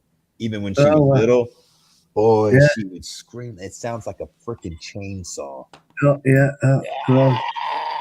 I mean, thank God we're in the country. If anybody in the suburbs snuck a pig into their house, you would think that someone was murdering their wife. You would not. You would call the cops. You would not. Does sound kind of crazy, yeah. I mean, and not only that, your neighbors probably still call the cops on you if they saw you bringing a pig into your house. They'd be like, Not around here, but yeah. I don't know. I mean, I lived in some suburbs, and even chickens would probably piss off some Karen. They would, yeah. I got chickens right outside of my studio window. Really? You got chickens? Not me, but my neighbor has chickens. Oh, cool. I was going to ask you like all the things, but if you don't have them. I don't know shit about any of that. Yeah. Man, my town made it legal for people to own up to six. They chickens. just changed the law where you can have up to 6 chickens within certain. Nice. We got an acre, so we specifically didn't buy too big of a property. But in Texas, 1 acre properties, neighborhood style, are everywhere. Yeah. Because everybody wants a little bullshit in their backyard. 100 feet is that acre. 1 acre is. I don't know how to. I'll look I think it's 1,000 by 1,000, right? I have no clue. I thought it was kind of a standard metric thing where it was a whole. It was huge. I thought it was a whole nother made up unit. What was I thinking of? Never mind. My mom had 17. I can kind of look at an area and kind of guess, but sometimes I'm on someone's house and I'm like, how many acres is this? Like my buddy Phil, he was like 3, and I was like 3. He had so much shit on it though, you didn't notice that it was 3 acres though. Like some of these big mansions, they're on an acre alone, just the house, right? Then the yard, you know. So you have a 5 acre property, but you're like, where's the yard? It's like it's the house and the front yard and the side yards and everything that's not fenced in that you might belong to. I was going to buy a house when I first moved here. Me and Nikki went and looked at a house, and it was built on a piece of property that somebody had chunked off and sold. Right. family inheritance. But there was a giant power line supporter going through the property. Hmm. And they were trying to sell us property where part of the property was this chunk that the thing was sitting on. And I'm like, if you're not paying me for life Right. for that being on my property, I'm not buying this house. But if you're going to pay me for life for owning this piece of land that fucker sits on, I almost feel like they should. Yeah. No, I think you should. We backed out because the house was too small anyway. Yeah. But we were scared that somehow these motherfuckers in these different industries, when it comes to houses, look, they do things in Texas like they'll get you to sign a wraparound loan if you got to move real fast. And then they have full legal rights over the house, but it's your credit report still For how long? for the entire length of the mortgage. They can For stop paying. a wraparound loan? It's a made up bullshit that certain states find certain ways to do this finicky bullshit, this Connie artist type stuff. It's a gray area thing, right? Where what he did was illegal, but in order to find a guy whose telephone numbers changed 100 times and the websites have all gone out and stuff, we cannot you cannot find these guys after a year or two of them paying your mortgage, and then they start not paying it for 3 months, and then they pay it, and your credit goes, and you can't find the guy. You can't sell the house because you're not the tenant. You have no record of who is in there right now. They're renting it out to someone, and they're making money off of it. And that mortgage might be $1,200. Right. In today's market, he's charging $3,000 to live in it, making stupid money off. And you don't have a deed because you never paid the property off, so that you're still stuck in it to some negotiation level. That kind of stuff happens in Texas. Kind of like the balloon loans in Florida. Mm-hmm. They would do this thing where they'd make your mortgage like $500 for a year or two, right? And then it went to an adjustable rate that can change at any time, and with no ceiling cap. So you would have a house worth $300,000, pay $500 every month for it, and then after a certain amount of after 2 years or something, it then opened up to a prorated amount per every month that was left. Yeah. But they could jack the interest up underneath your feet. So what happened? The housing market collapsed in 2008. And if y'all want to watch a really good movie on that particular scenario, watch The Big Short and the Epstein. Yeah. The Epstein interview with Steve Bannon has more information on why that housing market collapsed from the insider perspective, from the president's mouth. This all started during Clinton, because they were trying to give subprime mortgages to people that were from lesser means. And if you denied it, it was prejudice. Mm-hmm. So we gave everybody a loan, including war veterans who have horrible lifestyles, usually marriages falling apart and things like that. They start throwing VA loans out there and subprime loans. Housing market crashed. It's from that finicky bullshit. These Connie type dudes, the con artist types, they find a way to get blood out of a rock. Whether it's suing people's homeowners insurances for money for doing repairs on your air conditioner, or whether it's being a property manager that gets you to sign a wraparound loan that gives him full freaking legal right over the property, and he's not responsible for it at all. That's crazy. I never heard of that before until right now. Because probably where you're at, they have enough unionized type organizations going after motherfuckers doing that. The sad part is the bigger companies putting those guys out of business are the guys buying everything. Mm-hmm. Yeah. So it's like, who's the bad guy, right? Everybody. But man, I get text. I get like, hey, your house. You know, Let's refinance. no, Let's no. refi- It's we want to buy your house for this much money. It's like, well, fuck off.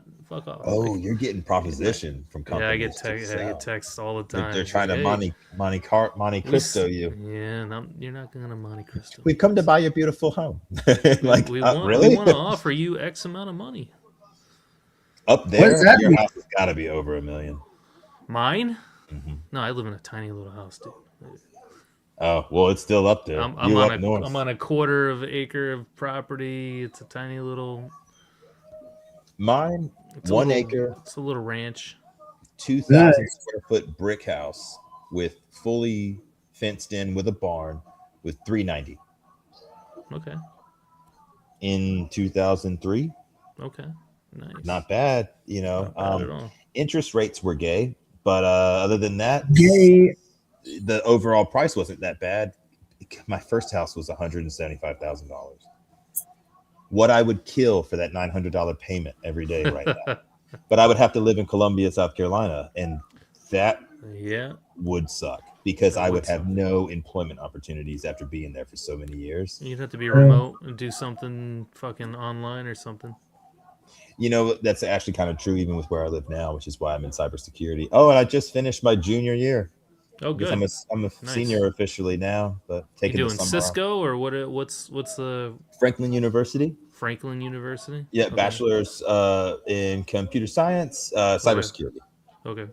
Yeah, real basic. You know, I just got done with IT 136, so yeah, my brain cells are gone now. But now I know how codes work, and now you never have to really re-show me. Now I have to just keep practicing it to memorize them. Memorizing how to write the code is the hardest part. Anybody the first day can pretty much tell you what a code is doing, just reading it. You know, it's just English. You know, it's just this plus this, return sum. Like it's so basic, which actually helps when you're trying to learn it, because if they give you the end of the code, you know what has to have existed here to be here now. So even if you're kind of not like, if you're older like me and you're extremely ADD and trying to learn computer programming, it's worse than trying to learn French, because at least with French I can use the shit. But like when I go on with my life for the day, I have to watch videos on computer programming, which doesn't really connect to anything culturally other than computer stuff, which is not what I'm watching on TV. I did tell the professor, we talked one night, I said, I've had TBIs and stuff, whatever. Those are my problems. You know, I was like, I chose to be in school. This is the one course I wish wasn't online. Because when you're learning it by yourself and you're rewatching a video the night before and the guy is Chinese and his accent is so thick that when you're trying to understand something as intricate as learning a language, whether it be guitar, coding, or a spoken language, I think even everybody would agree that if the guy's first language isn't yours, it's going to be a little bit tougher because he can't even speak English properly. So he's trying to explain a code and he's saying words wrong and he's phrasing things wrong, and even reading the questions on the exam, his sentence will have grammar errors. Are the subtitles correct? No, they're auto-generated from on okay, Skype yeah. and stuff. But what I would do is I would on highlight the Skype. whole fucking transcript and put it in ChatGPT and say, summarize every section he went over. And it would correct his issues as well. And so that was kind of my hack. I was like, I don't have a teacher to just raise my hand and ask a question, and I'm doing this stuff. Yeah. I'm working with Johnny at the ranch that we were doing security at. Like, I'm on my laptop using his Wi-Fi. We're checking in trucks. I'm like, all right, okay.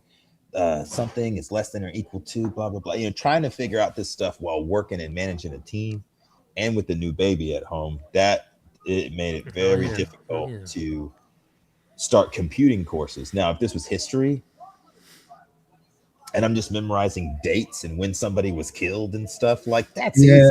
I don't know why that sticks with me so much more. I mean, I don't know. I guess the topics we all talk about, right? You just care about it more. But even if it was like a date's not a language either, right? Like memorizing a piece of information is not the same as learning a decoding language, because it is a language, right? the way memory Oh, works is so crazy. Like you can tell me like someone's phone number, yeah, and I'll be able to hang on to that for a couple of days. Like yeah, I'll yeah. be able to regurgitate it, but then it'll kind of fade a little bit. And then other times I feel like I have no short term. But if I do something every day and retain 5% of it after a few weeks, the long term memory kicks in. And now Yep. it's been part of my memory for so long that now I'm remembering it. So I can't, it's like my ADD is bipolar. And it's like one day I have great short term memory and can't remember anything from my past when I'm trying to pull it out, telling stories and stuff, telling lies. Well, But but how much do you think that is related to, you know? I mean, you're a new dad. You're sleeping on the fucking couch. I'm like, all these things add up. Do you know what I mean? Yes. Like, Yep. and Yep. on a if you could optimize a perfect day, do you think how much of that would stick? Do you know what I mean? If that makes no sense at all. no, well, Oh, yeah. I What- guess yeah. in a perfect world, That's what I mean. In a perfect I would world, not. you're sleeping 8 hours a day. You're not getting interrupted. You know, like Oh yeah. It would be much Yeah. easier. And I will say that I'm the only guy who is diagnosed with ADD, and the doctors will shower them with Adderall. Who doesn't do it?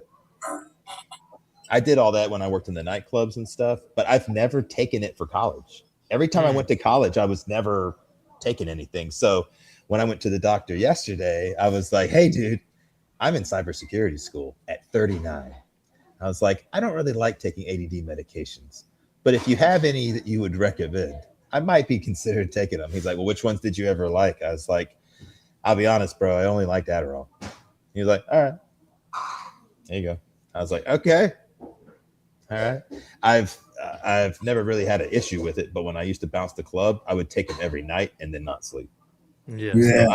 I have sleep deprivation issues I did to myself when I didn't have to for years. That now Yeah. I'm like by 11 o'clock, I'm like, all right, I'm done. I'm going to sleep now. You know, like I I'm just usually can't. the same. I can't get 10:30, 11 o'clock is usually tap out time for me. Well, it kills me too, because like doing YouTube, like I'll get Gnostic Informant on. Well, this dude sleeps during the day, so he wants to be on till 4 in the morning, and I'm like, Yeah. literally one time I was leaning over a fan, practically hallucinating because I was getting up at 4 in the morning to do security and stuff. And I had to get up at 4 in the morning again. I had to tell Marcel to end the show for me after 4.5 hours with Gnostic. I had to do the same thing with Mandy. Mandy was here and he was on with Gnostic and he's doing all kinds of shit. I'm like, dude, I need to. Then my comfy chair is right over here. Like, You can't see it. It was a big wing back, and Even that's where I s- sleep a lot. And I was like, yo, I'm gonna go sit over here. If you have any, like technical shit, let me know. But I'm gonna sit over here. I'm probably gonna fall asleep.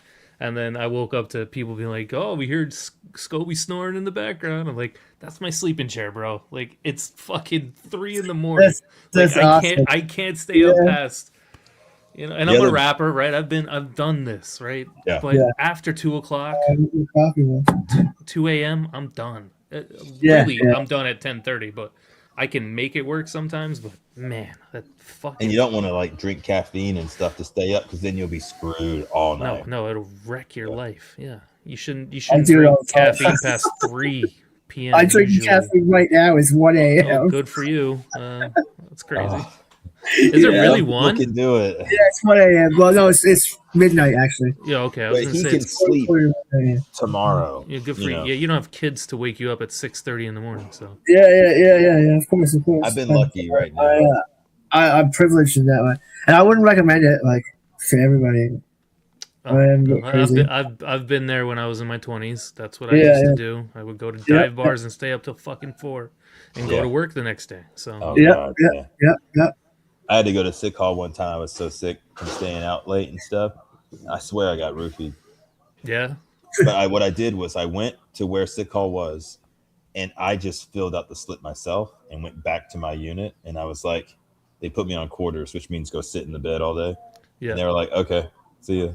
And my buddies were like, I can't believe they put you on quarters. They never do that. And I was like, yeah, they fucking didn't, dude. I wrote it myself. I'm not going to go sit in line for an hour and let some PFC tell me I can go recover. Fuck y'all. They're not going to know who the hell was working. Here you go.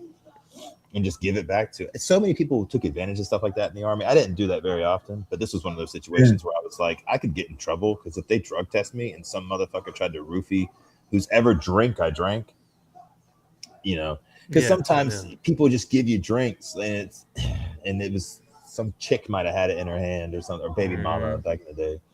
And like some guy roofied her when she took a piss, and then she gave me the drink, and then I'm fucking drugged, you know, like So, that happened. I did not feel right the next day, and but they were like, "Don't tell your command about it." They're like, "Don't tell anyone about it though, because if you got roofied or something, then they're not. You can't prove you didn't take it on your own." I'm like, "Yeah, but it's a drug that's only used. Like, who's gonna take it? Who's gonna take a drug like that for themselves? Like it's so man, a kid in my town roofied a bunch of his friends at the bar one night, man. That was a wild experience as a joke. Like he thought it was gonna be so funny. And he didn't understand like I guess how strong roofies are, and like just roofied 8 of his friends for like a laugh. And that's like that's like The Hangover when he gave all of his friends hits of LSD. Oh man, it was not a good hits a night. Yeah, it's not a good night. Shit, I ain't gonna keep you all night, man. We didn't have a lot going on, but so Friday we got myself coming on. Yeah, I'm gonna talk about Antonius some. My viewers, you got to go check out Skobie Won's channel. Let me actually pull it up while we're here. I think I threw the link in the chat, but I can't remember. Oh shit! I should put it up. Oops. Oh, there it is. Here we go. That's my fault. There it is. There's a way that I could copy that. I can't copy it. I wish I could, like, copy and repaste it. It's not meant to do that. Yeah. But Friday night, we're going to be on Skobie's channel. Mandy has another guest coming on. We're going to talk a little bit about Skobie's upcoming book release. We're going to talk a little bit about Antonius some. I'm going to read one of the chapters that I'm supposed to submit to you for the new book. Yep. But I'll get the Kindle before then. Did you put a Kindle? I'll just send you the thing. Okay, whatever you want. Yeah. And I'll send you the PDF. Well, if I send you the Word document, it can read it to you. I don't know if you have the text to speech. I have Speechify, yeah. Oh, you have Speechify, so I can send you like a PDF of it. Yep. Okay, cool. Yeah, I use Speechify all fucking day. Gnostic sent me shit the other day. I literally don't consume anything that doesn't have some sort of value to me. So the news, I don't listen to the news. I'm only listening to like it's very pragmatic. Smart people talk. Yeah. You know, and so I'll send you that. But okay. I'll we'll hit you up. I'll hit you guys up on Friday, and I might go live 8:30 Eastern time. Eastern time. So that's 7:30 your time, right? Are you an hour behind or 2? 1 hour behind. Okay, you're Central Texas. Yep. Okay. Smack dab in the middle. That's a good question too, though, because it changes 2 more times. Yes. No, it changes. I think about 50 miles from where you are. It's another time zone. Probably. Right. Driving to New Mexico will throw you off because you're like funny arm, right? Because you're going backwards in time. Mm-hmm. And there's some places who don't do it at all, right? There's like mountain time. Yeah, they don't have any. They don't do the There's 2 states that don't do it. Indianapolis, right? Could be. I have no idea. I think Indiana. Oh yeah, Indiana. They don't do daylight savings time or whatever. They don't do daylight savings time. And Montana or some like weird Midwestern. Might be Idaho. That's what I was thinking. Like something might be Idaho. Something. I don't know. I've never been. Idaho was the shit though. It's super cool. Yeah. I heard it was like the shit. Yeah. You know. So Nikki had her last pro show in Utah. Okay. Which was cool. Driving through Moab and seeing the dirt bike dudes working at the gas station and stuff, like awesome. Skydivers and parasailers, all the Red Bull type shits out there, and all the Native American stuff. And it's all in New Mexico is green, but then Utah is medical only. Oh, okay. So I had a bunch from New Mexico when we went up there, but I was so scared because when we got to Salt Lake City, the fucking Mormon pilgrims were everywhere. Well, you can't even get a double drink in Utah. You can't get a double. You can't even get What? beer above 7%. I think 7. Nope. And there's no liquor. I think yeah. That's No liquor crazy. drinks. And wine, you can't even have it delivered to your house. In the state of That's Utah, crazy. there is no wine delivery. You have to go to a bar that has a special license, and some of them Yeah. have partitions so you can't see the bar while you're eating in the restaurant. You can't get any alcohol delivered to your house where I live in Newfoundland because we will all drink ourselves to death. Oh, well, my Right. wife. So, like after her show, she put on these leather pants and like this, like this tight spandex like shirt and stuff. And like we went out to a Brazilian steakhouse, and it was full of Mormons and Muslims. She Yeah. immediately put her sweatshirt on when we sat down. She was like, "Every woman in here is staring at me like I'm the devil." Like, and she couldn't get any wine to dry up with because like before shows, you'll drink some wine. Oh, yeah. It'll kind of you'll piss out some extra water and stuff. You'll look Mhm. better. Everybody looks good the day after, like they got like when they're hungover and they go to Waffle House. Like everybody, like you're like, oh man, like I look good now because you're all dehydrated and shit. But Yeah. that's what we used to just do when we were younger drinking. But it's true, and so bodybuilders do it. But I went to Whole Foods, Walmart, everywhere, and talked to cops and everything, and they're like, yeah, you can't get wine nowhere. She's gonna have to go down to one of the wine bars and drink some there.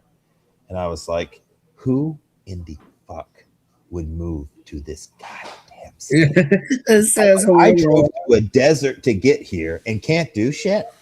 Yeah. And it wasn't Fuck about that. me though; it was about her show, you know. But then we watched a YouTube comparing Salt Lake City to Denver, Yeah. and Denver won by a Oh, mile. of course. I don't know why I didn't say, hey, choose a Is show that in Utah? Denver. I thought Utah was kind of on the same level as like Colorado. And for some reason, even knowing the Mormons and everything are out there, I was unprepared. I didn't know it was going to be that much. But That's just why there's driving no around alcohol. town, everyone's There's no wearing the Mormons. Okay, yeah. and those women that are in the Mormon church, oh, they act like Hillary Clinton. They are like they are in charge, you know, like they Large and inches. oh yeah, because if you've made your way into that temple, like you don't get to just go to that temple. That temple's like only for higher ranking motherfuckers. So if you have any rank there, like they have their own parking lot and everything just for that temple. And people are getting out looking like fucking Oregon Trail and everything. Like just I'm like, wow, it is thick. And it's so funny because I'm supposed to have a Mormon on who left Mormonism. Yeah, he owns the gym. Oh, cool. No, this is going to be a He good owns story. what? He owns the gym I go to. Oh, okay. Oh, He left cool. the church when he realized that this whole ideology was just the most ridiculous thing in the world. Everybody he ran into outside of that Mormon world, they debunked it so fast. The Egyptian hieroglyphs that he claims mean something, Egyptologists have just ripped that to shreds. The failed resurrection or the second coming failure that never happened. And like there's documentaries on it, and we've all talked about it. South Park's done it. Yeah, You know, I only know the South Park story, so everything. I don't know the only actual know- story. That's why I want to bring him on and interview him and not even dig any deeper, because I can dig and dig and dig, but like I want to hear it from this guy's perspective. Yeah. Yes, yeah. I've seen Religulous. I've seen What's that? a couple of That must be technical. Religulous is a movie that came out in the early 2000s with Bill Maher, which you may or may not like.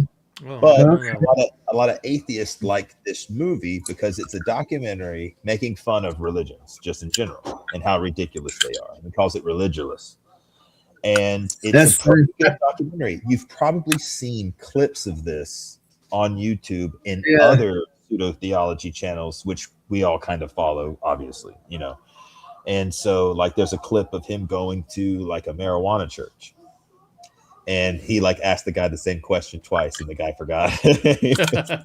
His hair caught on fire. Like it was the funniest thing. And he goes to the Mormon temple in Utah, and the little Mormon fuzz run him off. They're like, yeah, you can't be filming out here. And he's like, man, I'm in the middle of this, man. Like you're interrupting it and stuff. You know, as long as if you let me finish it, we'll leave and it won't be ruined. But now y'all are in the middle of the filming, and now it ruined it. And he went to that place where they have the Jesus reenactors. Oh, geez. And he talked to the Jesus role player.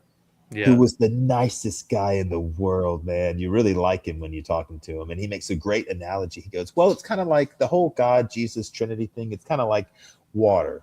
It can be steam, it can be ice, or it can be liquid. And Bill Maher was like, that's a great analogy, but it's still bullshit. It's like he's just going after this dude. And the director of this Oh theme man, I park, saw that. I remember I saw she that. Yeah. showed up and she chewed out the staff member. She chewed him out, Jesus out, for talking to him. Like, you don't need to be talking to this guy, the kind of stuff that he does, and la da da. Um, but now so you haven't seen The Big Lebowski? Me? Mhm. Oh, I have. Yes, How absolutely. about Lady Killers? No. That one's probably not worth I'm it. watching it right now, man. It's What so did you good. not see? This is a good movie. There was some reference I made earlier that you hadn't seen that I was like, oh, I got to remind him to watch that or something because now I think he'll like it. But I might have just been No, wrong because you about wanted to see the pederast. You wanted to see the pederast part, and that's Yeah, right. because yeah, no, John I Goodman's have to the rewatch pederast. that. Yeah. Rewatch Yeah. that right there is where I was going. Okay, this is on the exact same page as everything that we've been talking about. And I had I had the Big Lebowski concept in my earliest PowerPoint presentations. Just talking about how this Yes. concept's been around for a minute and we can see it in other people's work. And I used that as an example on how it's just a big punching up, discreet. Every Christian watching that Oh, movie will man. not rebel because it's a different character. It's this Latino Hmm. dude, blah, blah, blah. It's not a direct insult, Right. but it is. Yeah. And so, Yeah, very much so. oh, he hasn't seen Oh Brother, Where Art Thou? Oh, that's true. No. Yes, yeah. It's a good movie. Yeah. It might not even really be worth it, but you'll see the Oh, it siren, totally is. you see the It totally is cyclops. worth it. It's totally worth I it. The love movie's fucking great, dude. It's fucking phenomenal movie. I thought so. But The Man of Constant Sorrow is the theme song, which is where we started the podcast before we jump off. But Yeah, because they write music. The brothers who escape, because they're four brothers who escape jail. They're not three. just friends. They're or three brothers. Yeah, but they They're not start a brothers. band. Start a They're not band? brothers. They're not Yeah, brothers. 'cause George they Clooney's the main guy, Oh, and he's got two I thought they were accomplices. brothers. Oh, it's just called "Oh Brother, We're Right There." I assume they were brothers. Never mind. Correct. Yeah. But the Yeah. song by Soggy Bottom Boys, that's the name of their band in the movie that they create. They write a banger song that goes viral. It's so You good. might really It's like so it good. because they're musicians. Yeah, man, I know yeah. he will. He's gonna love the movie, man. But there's no. I didn't pick up on any backdoor Jesus type jokes, but they do make fun of the Southern slow mentality, low IQ thing. Yeah. They kind of in Talladega Nights, they kind of glorify the stupidity of the South but Southerners love the movie because they don't care, But the soundtrack you might really like. It's old It's folks. endearing, right? It sounds like music from like the early 1900s, folksy radio music, and you have probably heard half the songs somewhere else. Like Yeah, it's like fly southern away, folk music. fly away, oh glory. That's you've heard that Okay. 100. Yeah. It's Okay. like gospel-y and shit like that. Yeah. Yeah, but the It's like, Man of Constant Sorrow, I thought was a big analogy for the guy having an erection. Because there's a few paintings about here we go into the Jesus thing. The painting Man of Sorrows, Jesus has an erection. And every time there's a Man of Sorrows painting of Jesus that's titled with that kind of thing, there's something weird in the picture like that. So because of the Man of Sorrows having a phallus up to here in the painting and stuff, I looked at the lyrics and I don't think so now, but for a while I thought it was a big joke. You have to listen to the song. I don't think it actually is, but for a split second, I could convince people that it was about a guy with an erection because of the whole sorrow is a play on words for having an erection that won't go away. That's pretty sad, I guess. Yeah. You need someone to help you. I thought the lyric was, I ain't got no friend. I'm a man of constant sorrow. I got no friends to help me down. Oh. I thought it meant That's your, down. yeah, down. Yeah. Yeah, you know, Help 'cause him this get is- down. Yeah. yeah, to help Yeah. it go down. Yeah. And he talks about kind of being a little bit of a Rolling Stone, I thought, sort of in the gist of the song, and how we I started the think episode. so. Yeah. I haven't. I haven't read the lyrics. I haven't thought about it in a long time. Was that a But Rolling I think Stone you're right. song? Well, what I mean was No, like no. The Soggy Bottom Boys are a Sleeping band Around. in the movie, and they write that song Oh, okay. in the movie. Right. It's a song And- made for the movie in the And I movie. thought that talking about I'm a man of constant sorrow, I thought he was referring in the song. I was mistakenly thinking that he was referring to himself being a little bit of a Rolling Stone, sleeping I around think in so. every town and Yeah, has an erection that won't go away. Well, that was a great play on words. I If that's know what it meant, so. but I don't think that's what the lyrics actually meant. But if Ethan Yeah. Cohen slipped that into the song, into the movie as a slick thing that nobody would catch on to, that would be his style of doing it. You know, kind of like Springsteen mocking the shit out of people, like with Born in the U.S. Okay, am I wrong? Springsteen's Canadian, right? No, I don't. Okay, think let so. me double check I this. think he's from 'cause New Jersey. He might be. So I heard a rumor that some of the songs he did were mocking Americans, and that the song "Born in the USA" was supposedly mocking Americans for just being so proud that they were born here. You see how it's kind of a diplomatic slap in their face. Born in the USA. Yeah, let's be proud Yeah, of he's being born in born New Jersey. somewhere. Okay, so I'm probably wrong there. No, I don't know who made that reference. I don't think he wrote those songs. If I had to be honest with you, but Oh, he might Bruce not. Springsteen? I don't think so. Maybe not. no. Well, we all know that the music industry has a lot of Jewish favor, and Well, most you know, most songs, Jews don't like Jesus, and Americans kind of, sort of equally. most pop songs aren't written by the artist, anyways. I mean, it just No, Very true. no. it's pretty Very normal. true. So, Yeah, in but fact, yeah, Bruce Springsteen's from New Jersey, so I'm completely wrong then. Yeah, I had Oh, heard I know. someone explaining to me that he was actually mocking the crap out of people with his lyrics, but Probably, that could though. still I even mean, be that could even still be. there's probably something to that. I mean, I when don't he know wrote anything that about it. song, what is it, the 70s, I think so. late 80s, early 80s, right? It could be early 80s. Born in the I don't USA know. is 1984, right? Bruce Springsteen writes all his own music. Just Never really listened to Springsteen. Something about him, like that song. Yeah, That he's a great singer songwriter. In this case. I just No, that's I never Brian really- Adams. My first. But that's Brian Summer Adams? '69. Yeah. why did I think that was Springsteen? Don't even listen to me right now. I'm striking out there. Don't even listen to me. Why did I think that was fucking Springsteen? Maybe it just kind of Because they're both similar, man. They're both fucking rockers from the vibe. '80s. You saying Rod Stewart? Yeah. Yeah, Rod Stewart's from England, I think. Oh no, that Oh, I I thought you didn't said know. Bruce Springsteen. I'm confused. though.